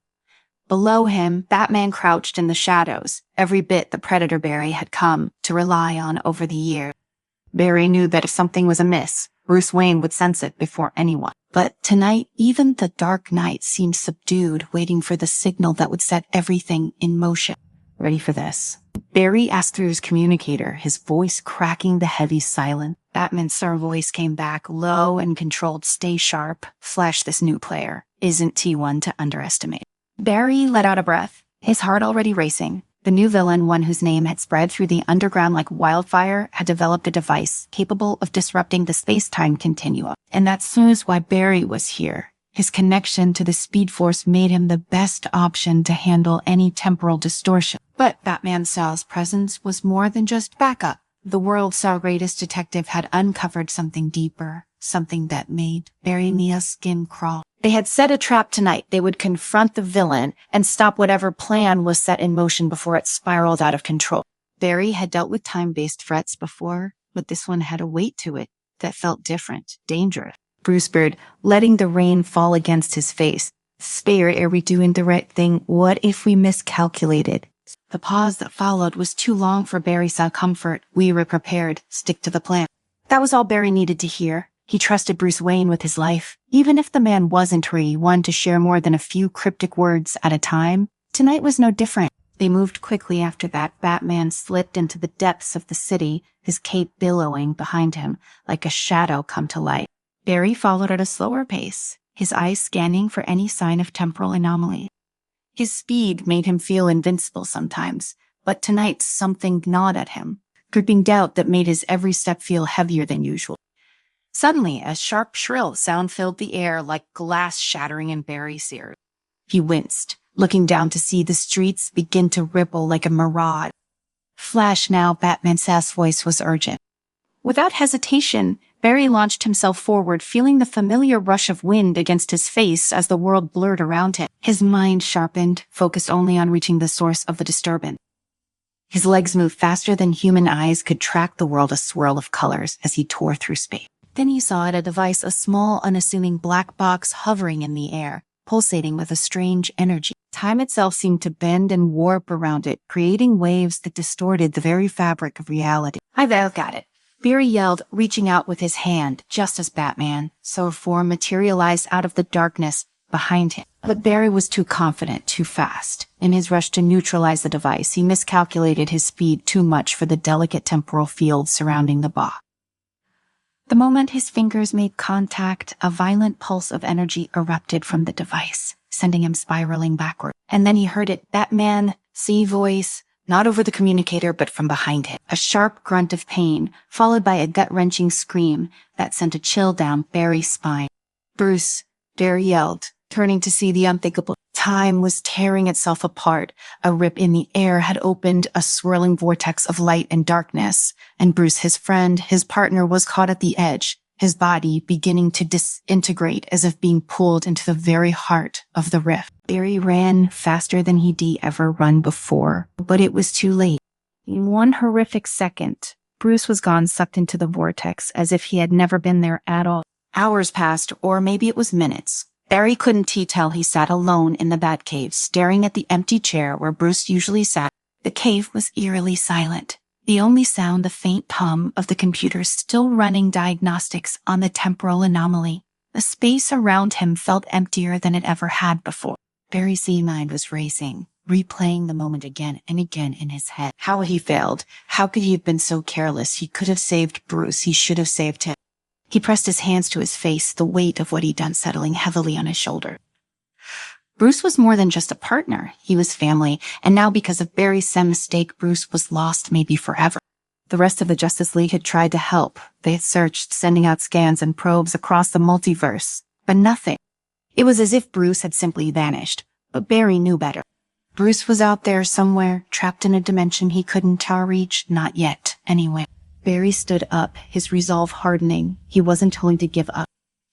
He couldn't hang out. While there was a chance, however, slim, that he could bring Bruce back. He turned toward the portal machine that Batman had been working on in secret. It was dangerous, unstable, and untested, but Barry didn't care.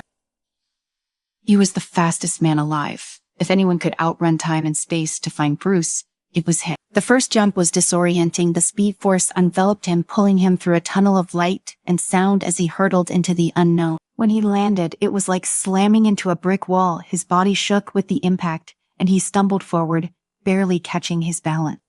Barry blinked, adjusting to his surroundings. He was in another Gotham City. But this one was different, darker, colder. The skyline was jagged, the streets empty.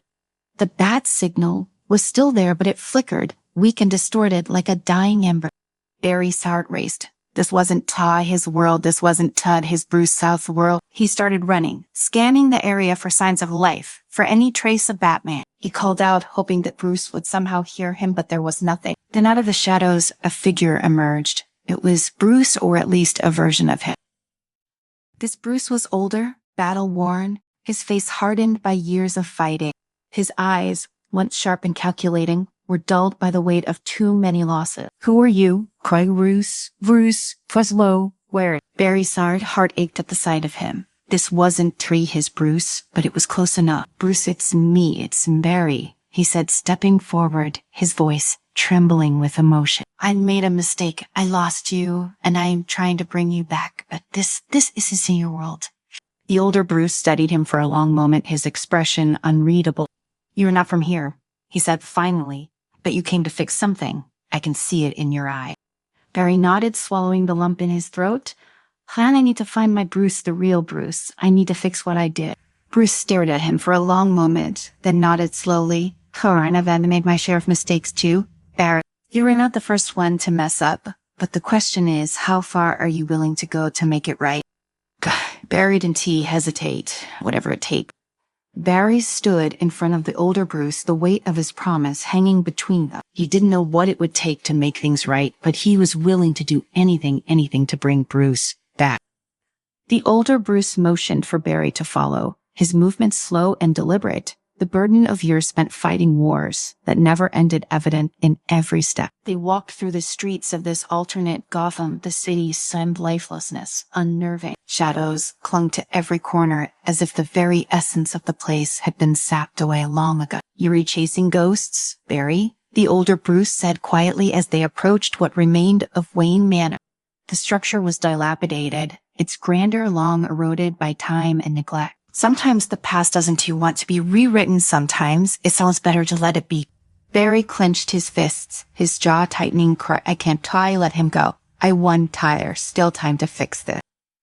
The older Bruce gave him a long look before pushing open the heavy doors of the manor. Inside, the grand halls were barely recognizable. Once filled with life and purpose, they now felt cold, abandoned.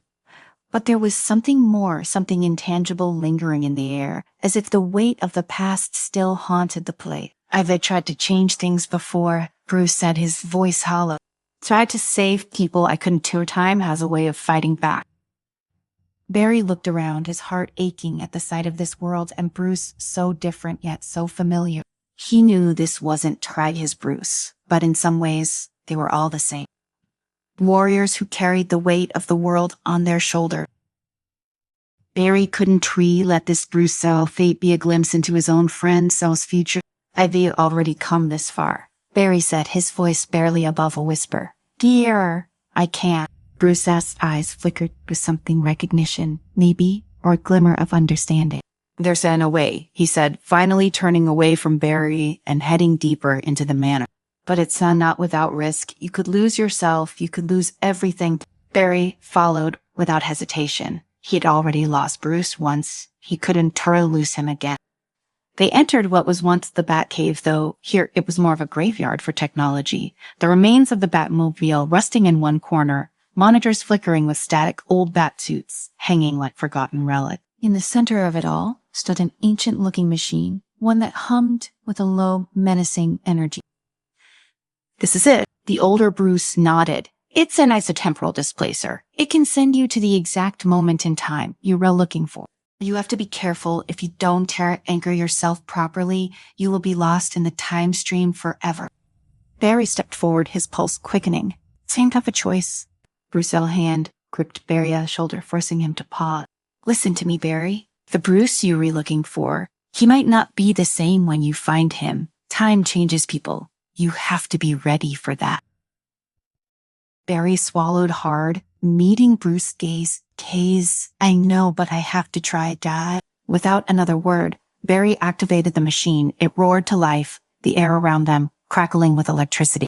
The hum of the machine grew louder, filling Barry's ears until it drowned out everything else. He felt the pull of the speed force, the familiar sensation of being stretched across time and space as the world around him blurred. The next thing he knew, he was back in Gotham, his Gotham, but something was wrong. The sky above was dark, not with night, but with a swirling mass of clouds that pulsed with unnatural energy. The streets below were in chaos, people running, buildings crumbling, fires burning uncontrollably. Barry saw it pounded in his chest. This wasn't how it was supposed to be. He'd come back to fix things, not make them worse. He raced through the city, his mind whirling. He had to find Bruce. He had to make sure he was okay as he sped through the streets. He caught glimpses of what had happened in his absence, villains running rampant, the Justice League spread too thin to keep the peace. It was as if his mistake had fractured everything, sending the world spiraling into chaos. And then he saw him standing on the rooftop of Wayne Tower, silhouetted against the stormy sky. Bruce. Barry skidded to a stop in front of him, breathless and desperate. Great, Bruce, thank God you listened. But Bruce didn't move. He stood perfectly still, his cape billowing in the wind, his face shadowed beneath the cowl. Barry stepped closer, his voice trembling. I didn't mean for any of this to happen. I was trying to save you. Finally, Bruce turned to face him, and Barry's blood ran cold. This wasn't the Bruce he knew. This Bruce's eyes were cold, his face hard and unfeeling.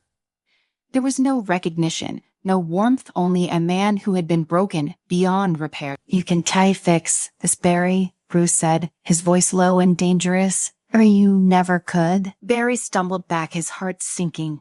I know now this isn't right? This isn't how it's supposed to be. Bruce took a step forward, his presence looming over Barry like a dark cloud.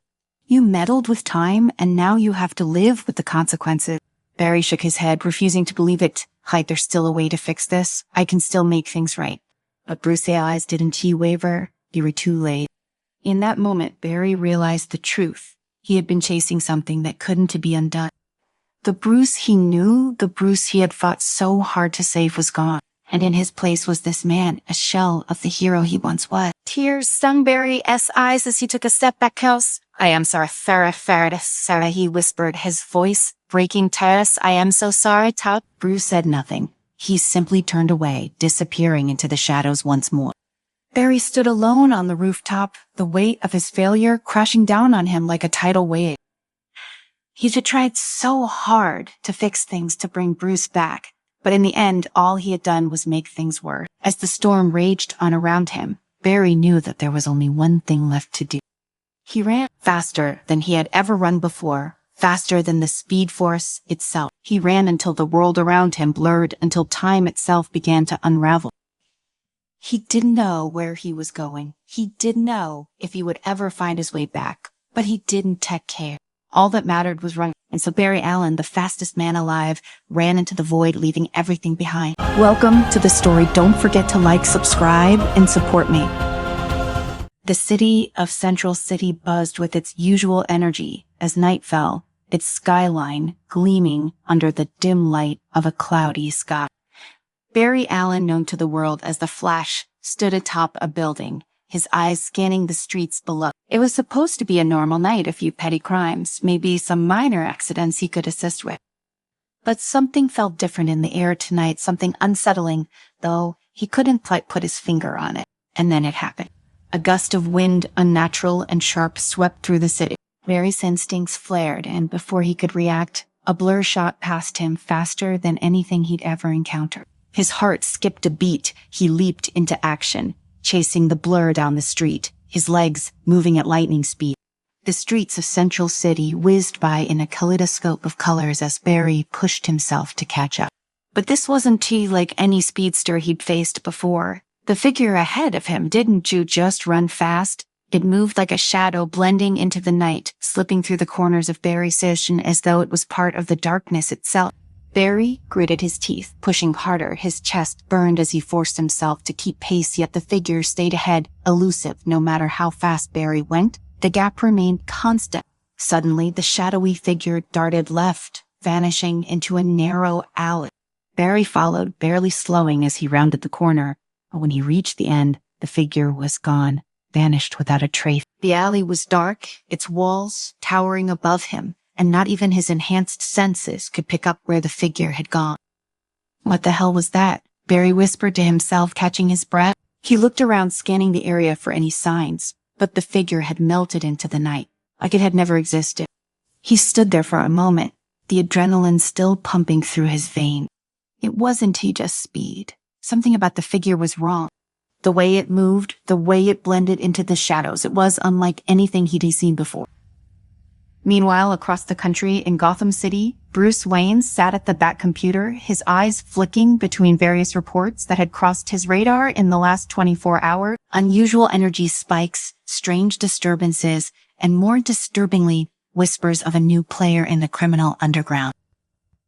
Normally, such rumors wouldn't bother him. Gotham had no shortage of criminals with bizarre and dangerous capabilities, but these reports were different. Umbra, the name had come up again, spoken in hushed tones by his informants in the darkest corners of Gotham.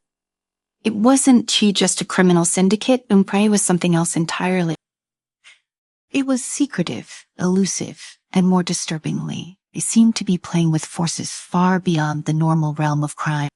Bruce clicked on one of the reports, pulling up a grainy video feed of a shadowy figure sprinting across a rooftop faster than the camera could keep up with. It wasn't a Gotham rogue. This was something new, something unfamiliar, and it had the precision of a military operation. His gut told him this was only the beginning. His thoughts were interrupted by Alfred Seth's voice, calm and measured as always, sir there. It's been an incident at Wayne Enterprises.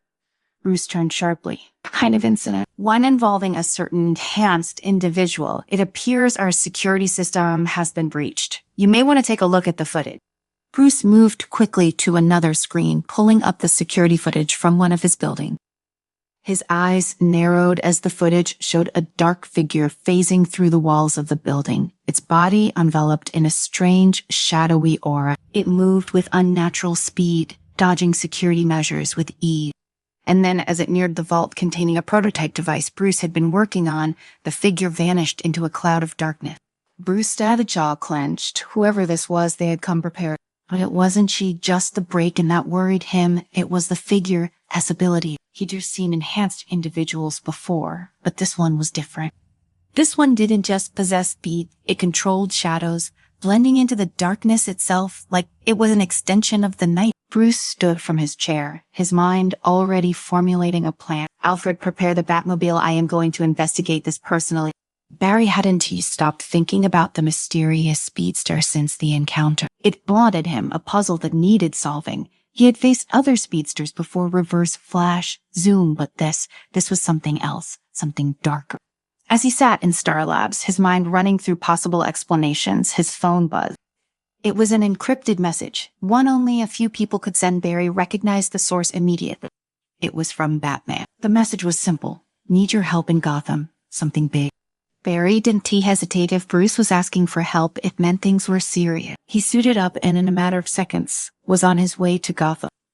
Bruce was waiting for him in the Batcave, standing before a massive display of data and footage. The usual gruff demeanor that Barry had come to associate with Gotham's Dark Knight was even more intense than usual. I am guessing this is important, Barry said, trying to lighten the mood. Bruce didn't bite. I've been tracking a new organization, he said without preamble. They call themselves Umbra, and they've developed some sort of dark inner technology. One of their agents broke into Wayne Enterprises last night. I think you might have encountered one of them in Central City. Barry's eyebrows shot up. Dark energy, you think that's what I've been dealing with? Bruce nodded. I've analyzed the footage. The figure moves like a speedster, but it's not tapping into the speed force like you or any of the others. This is something different. Their speed seems to be tied to shadows, using them to move faster and avoid detection. Barry's mind raced. That explains a lot. I tried chasing one of them last night, but they just vanished, like they were part of the darknet. I believe Umbra is experimenting with dark matter, Bruce continued, his voice steady and cold. They've been using it to enhance human abilities, creating super soldiers. The speedster you encountered is likely one of them. They call him the Shadow. The Shadow, Barry repeated, the name unsettling him more than he cared to admit. Bruce turned to face him fully. We need to find out what Umbra's planning and shut them down before they unleash more of these enhanced individuals. I can handle the tech side, but I need your speed. If the Shadow is as fast as you say, we'll need to outthink him, not just outrun him. Barry nodded, his usual light-hearted demeanor replaced with a seriousness that matched Bruce out. All right, where do we start? Bruce tapped a button on the back computer, pulling up a map of Gotham. Umbra named out of a facility on the outskirts of the city. It's heavily fortified, but if we can get inside, we can find the source of the dark energy they were using and shut it down. The facility loomed in the distance, a sprawling complex surrounded by thick, high-tech security.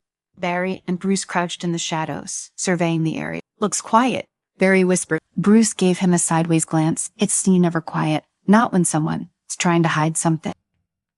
Barry couldn't argue with that.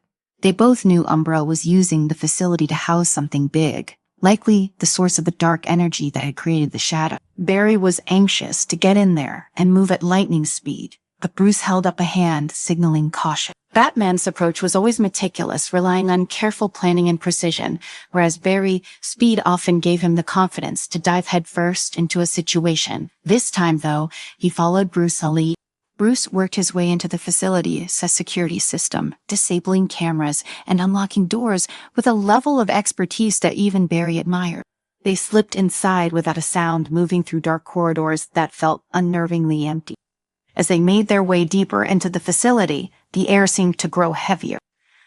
Barry could feel it, an unnatural presence, like the shadows themselves were alive and watching them. His instincts screamed at him to be on guard, but there was no time to hesitate. And then it happened. A sudden rush of air, darker than the night itself, swept through the corridor.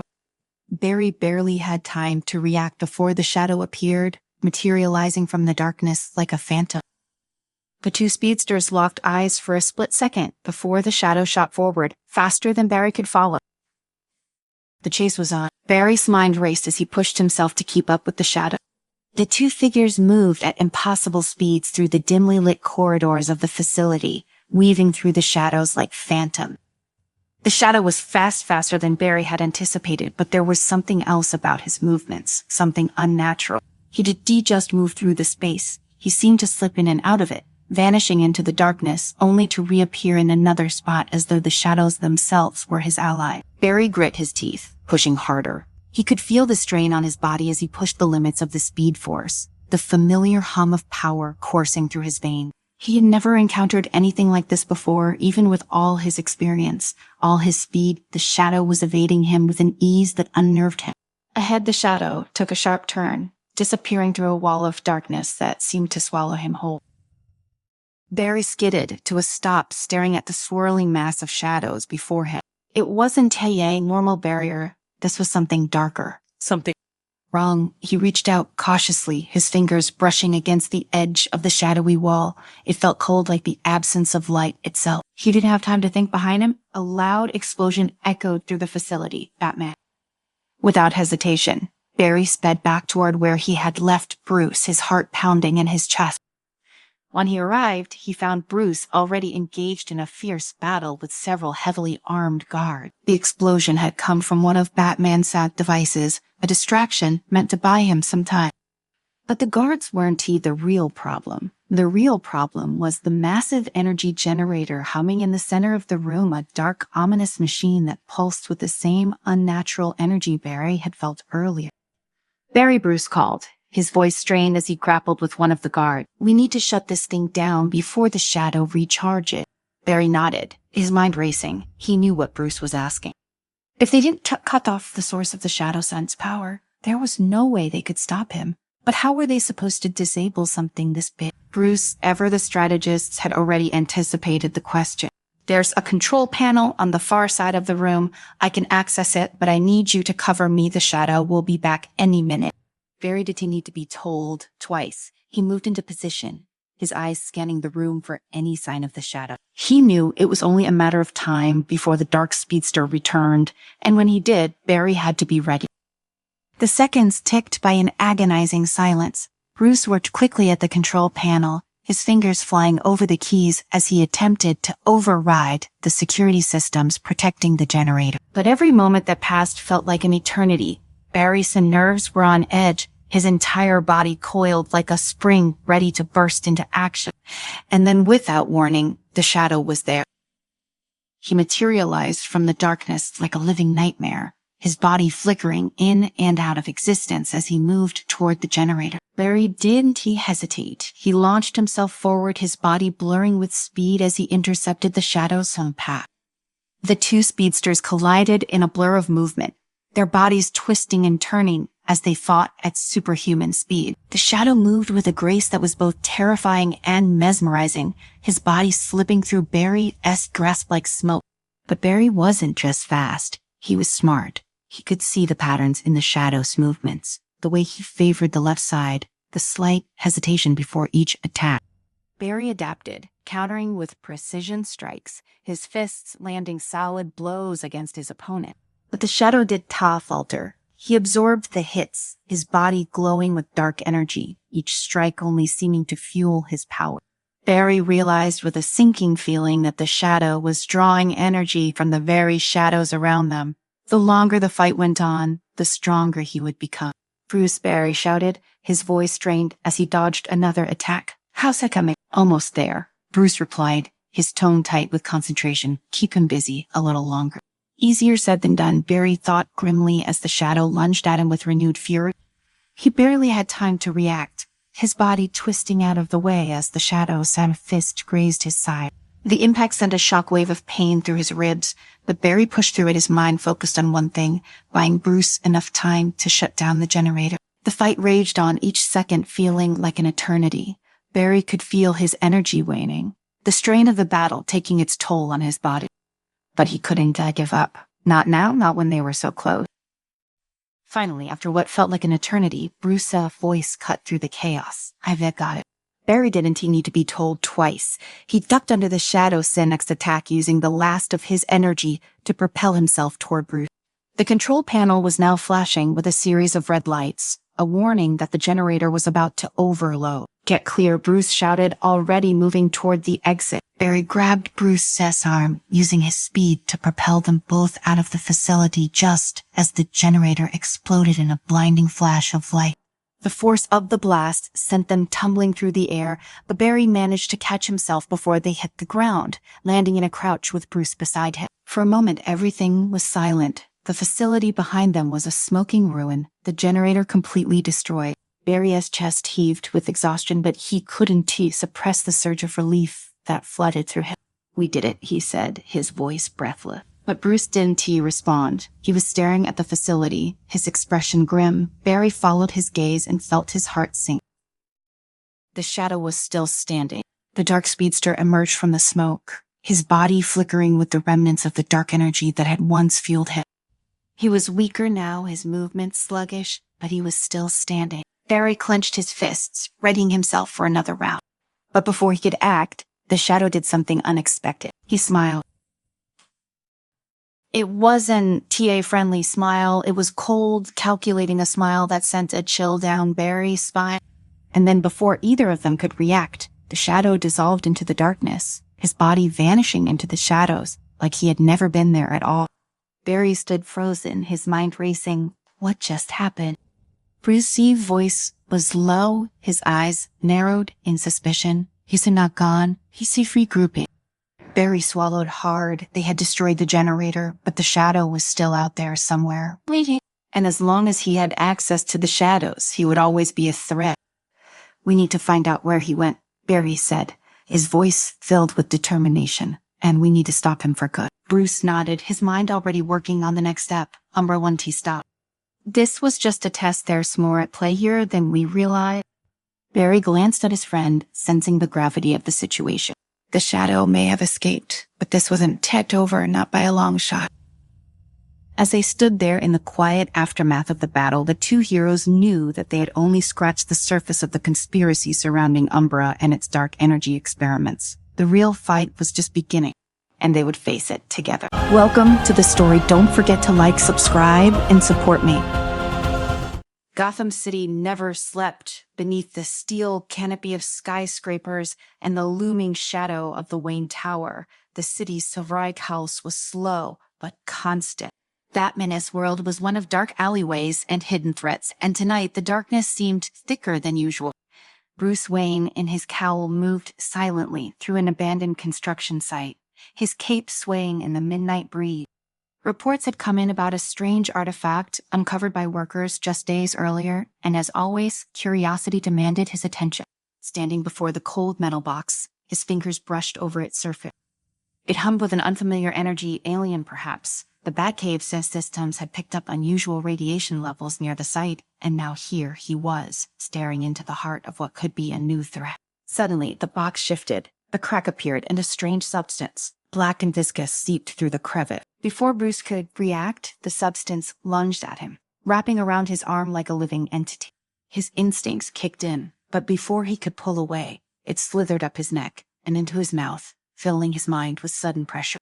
His world went black.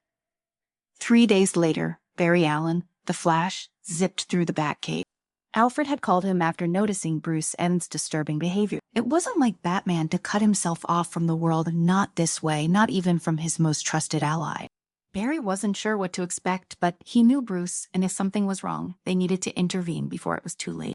Alfred, anything new? Barry asked, his voice a blur as he stopped at the Bat computer. Alfred stood nearby, hands clasped, worried etched into his face. He's been erratic, sir, violent even. He hasn't left the Batcave in 2 days. And when I approached him, the butler, voice faltered. Be right, he wasn't himself.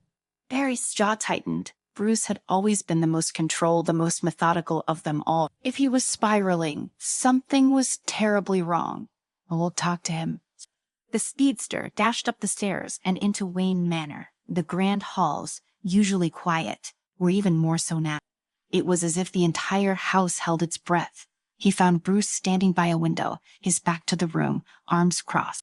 But something about his stance was off, too rigid, too still. Bruce, Barry called, his voice soft but firm. It's Mimi. What's going on? For a moment, there was no response then. Slowly, Bruce turned around, and Barry's breath caught in his throat. His eyes, they weren't tea, right? Instead of the sharp, calculating gaze of the dark night, there was a dull black sheet. And the way he moved, sluggish and deliberate, it was as if he was fighting something within himself. Leave, Barry, Bruce said, his voice deeper than usual. A hint of a snarl, lacing the word. Barry stepped forward, his fists clenched. I'm not leaving until I figure out what it is. Bruce's lips curled into a grimace, and without warning, he lunged. Barry barely had time to react, dodging Bruce's fist by mere inches. Bruce, what the hell are you doing? But Bruce didn't answer. His movements were wild, animalistic, a far cry from the trained precision of Batman. It was as if something else was in control, using Bruce's body as a puppet. Barry knew he couldn't keep dodging forever. I don't want to hurt you.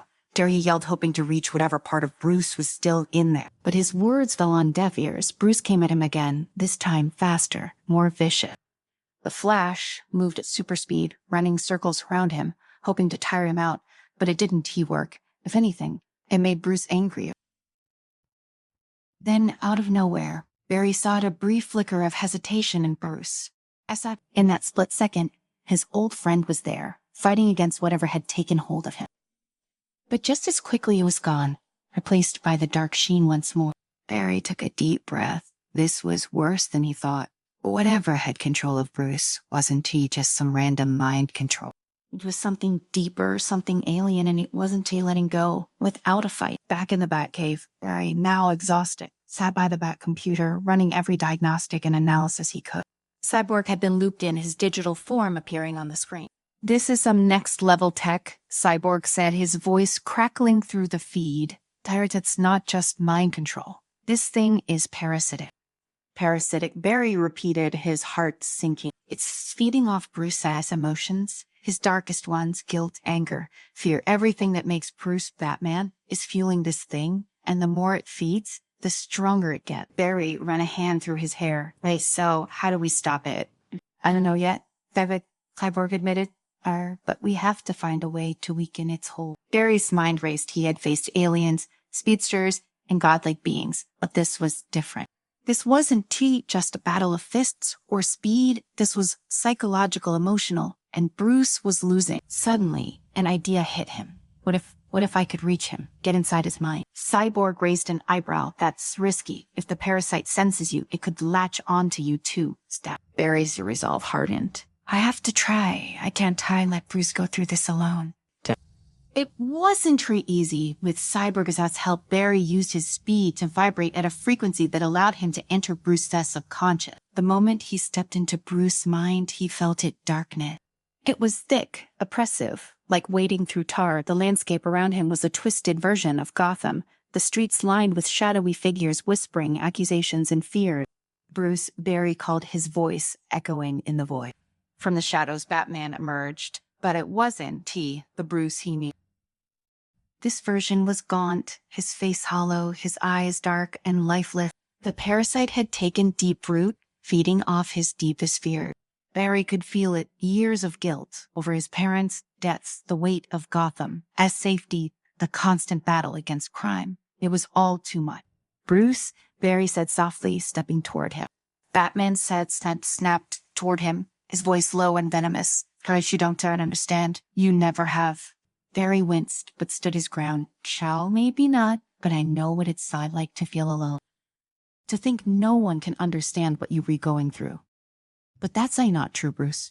You have people who care about you. Alfred, the League, me. For a moment, Batman hesitated. The shadows around them shifted, growing weaker. Barry could feel the parasite's grip loosening, but it wasn't gone. "Yep, you have to fight it, Bruce," he urged. "We were stronger than this." Bruce's face twisted in pain, his hands clutching his head. "Caught its eye too strong, teeth," he whispered. "Don't I can't." Barry stepped closer, placing a hand on his friend's shoulder. "Yes, you can. You've been through worse. You've fought God's aliens. This thing doesn't stand a chance against you."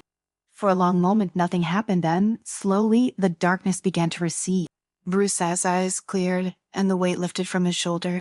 The parasite weakened, hissed in anger, but it was no match for Batman's willpower. Together, they expelled it from Bruce's mind, the alien entity dissipating into the void with a final, pitiful wail.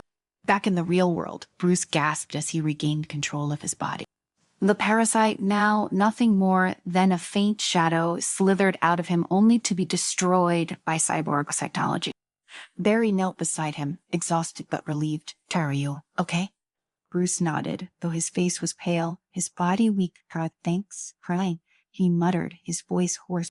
Barry smiled. As Bruce stood, shaky but determined, Barry couldn't help but feel a surge of pride. Bruce had faced his darkest demons and come out stronger, and though their relationship had always been complicated, Barry knew they were more than just teammates. They were friends. The darkness of Gotham was still there, But for the first time in a long while, Barry felt like they had a real shot at beating it together. Bruce stood in the Batcave, his hand pressed against the console, his reflection distorted in the dim screen light. He was quiet, as he often was, but this time there was a new tension, a ripple of unease that Barry hadn't seen before. Flash stood next to him, still catching his breath from their shared ordeal. Even for a speedster, the mental and emotional battle had been draining, but Bruce had taken the brunt of it. He had fought not just the parasite, but the part of himself that always struggled with isolation and guilt. For a while, neither of them spoke. The familiar hum of the Batcave's sent computers filled the air, and Alfred busied himself silently in the background, tending to the residual damage from the parasite. The alien entity may have been purged, but it had left scars physically and mentally. Finally, Barry broke the silence. You don't have to do this alone. You know, whatever that thing was, it didn't cheat. Just feed on you. It fed on your belief that you had to carry all of this by yourself. Bruce's jaw tightened. I am not used to relying on others. You know that. Barry smiled, though it was tinged with exhaustion. Yeah, I know. But this time, it almost cost you everything. We don't always get second chances like this. Bruce turned toward him, his dark eyes locking onto Barry.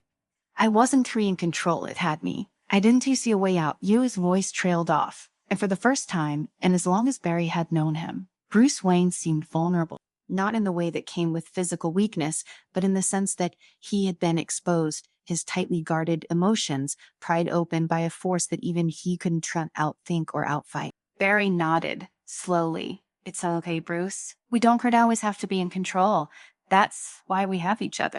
Bruce turned back to the console, his fingers moving over the keyboard with mechanical precision as if refocusing on his work could erase the memory of what had just transpired. But there was something different in the way he carried himself. Maybe Barry thought this was a start toward Bruce realizing that even Batman needed help sometimes. Before he could speak again, the screen lit up, pulling Bruce's attention back to it. As more, Bruce said quietly, the parasite, it wasn't trapped alone. Barry blinked, stepping closer. What do you mean? Bruce's fingers danced across the keys, bringing up a series of encrypted messages intercepted from a source that Barry didn't recognize. This isn't just an isolated incident. The parasite was sent here targeted. Barry frowned. By who? Bruce's face hardened. That's what I am trying to find out. As the data streamed across the screen, Barry's stomach churned. The thought of someone or something sending that entity to target Bruce directly was disturbing enough, but the idea that it could be part of a larger plan was even worse. Gotham had always been a battleground for the strange and sinister, but this was on another level. Bruce was already analyzing the data, his mind back in full detective mode. Whoever sent it knew exactly what they were doing. The entity was designed to target my weaknesses, my darkest emotion. Barry's mind raced. He couldn't imagine anyone better equipped to strike at Bruce's emotional core than someone who knew him intimately. But why you? Why now? Bruce shook his head. I don't know. I'll find out. For the next few hours, they worked in tandem, dissecting every fragment of data that Bruce's systems had pulled from the parasite before it was destroyed. Flash helped as much as he could, his fingers tapping rapidly across the Batcave's auxiliary consoles, matching Bruce at pace. But the deeper they dug, the more complex the situation became. Finally, Bruce straightened, his expression grim. The signals lead back to a source off-planet, somewhere far beyond Earth. Barry's eyes widened. So we were dealing with an extraterrestrial threat. Bruce nodded. But this isn't just some random attack. Whoever sent this knows me, knows us. They know how to strike at our vulnerability. Barry skipped a beat. The League had faced alien threats before, but this felt personal, so what do we do now? Bruce turned toward him, his eyes colder than before. We prepare. If this is part of a larger plot, we need to be ready. Not just me, all of us. Barry nodded, though a sense of dread was beginning to settle in his chest. Whoever was behind this, they weren't just targeting Batman. They were targeting the Justice League itself, and worse, they had found a way to exploit their greatest strength, the trust they had in one another. For the next several days, Bruce isolated himself in the Batcave. Barry visited as often as he could, sometimes just to check in, other times to lend a hand with the ongoing investigation. They traced every signal, every piece of alien technology that Bruce had cataloged over the years, trying to find some connection, some link that would explain who had sent the parasite and why. One night, just as Barry was about to leave, Bruce spoke without turning around. "You did well, Barry, back there. In my mind, I couldn't have done it alone." Barry paused, surprised by the admission. "You re-welcome, but it wasn't me, just me." "You fought too, Bruce. You fought harder than anyone else could have." Bruce was silent for a moment, his hands resting on the console in front of him. "We were all vulnerable to something," he said quietly. "Even me." Barry stepped closer, placing a hand on his friend's shoulder. "That's what makes us human. Bruce, even you." The silence that followed was heavy, but not uncomfortable. It was the kind of silence that comes with understanding an unspoken bond between two people who had been through hell and come out the other side.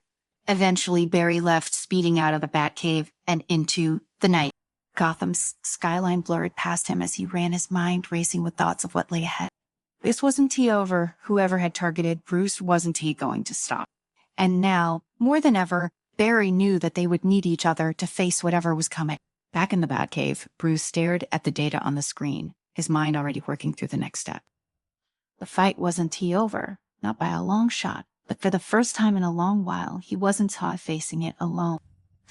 The night outside was darker than usual, but the lights inside the Batcave glowed faintly, a symbol of the battle that was always being fought, even when the city above was silent. Bruce's fingers hovered over the keyboard. He knew the darkness better than anyone. He had lived in it, thrived in it. But tonight, something had changed. The darkness didn't seem quite as suffocating. It wasn't quite as alone. And as Bruce sat in the quiet of the Batcave, he realized something else. Maybe he didn't have to carry the weight of it all by himself anymore.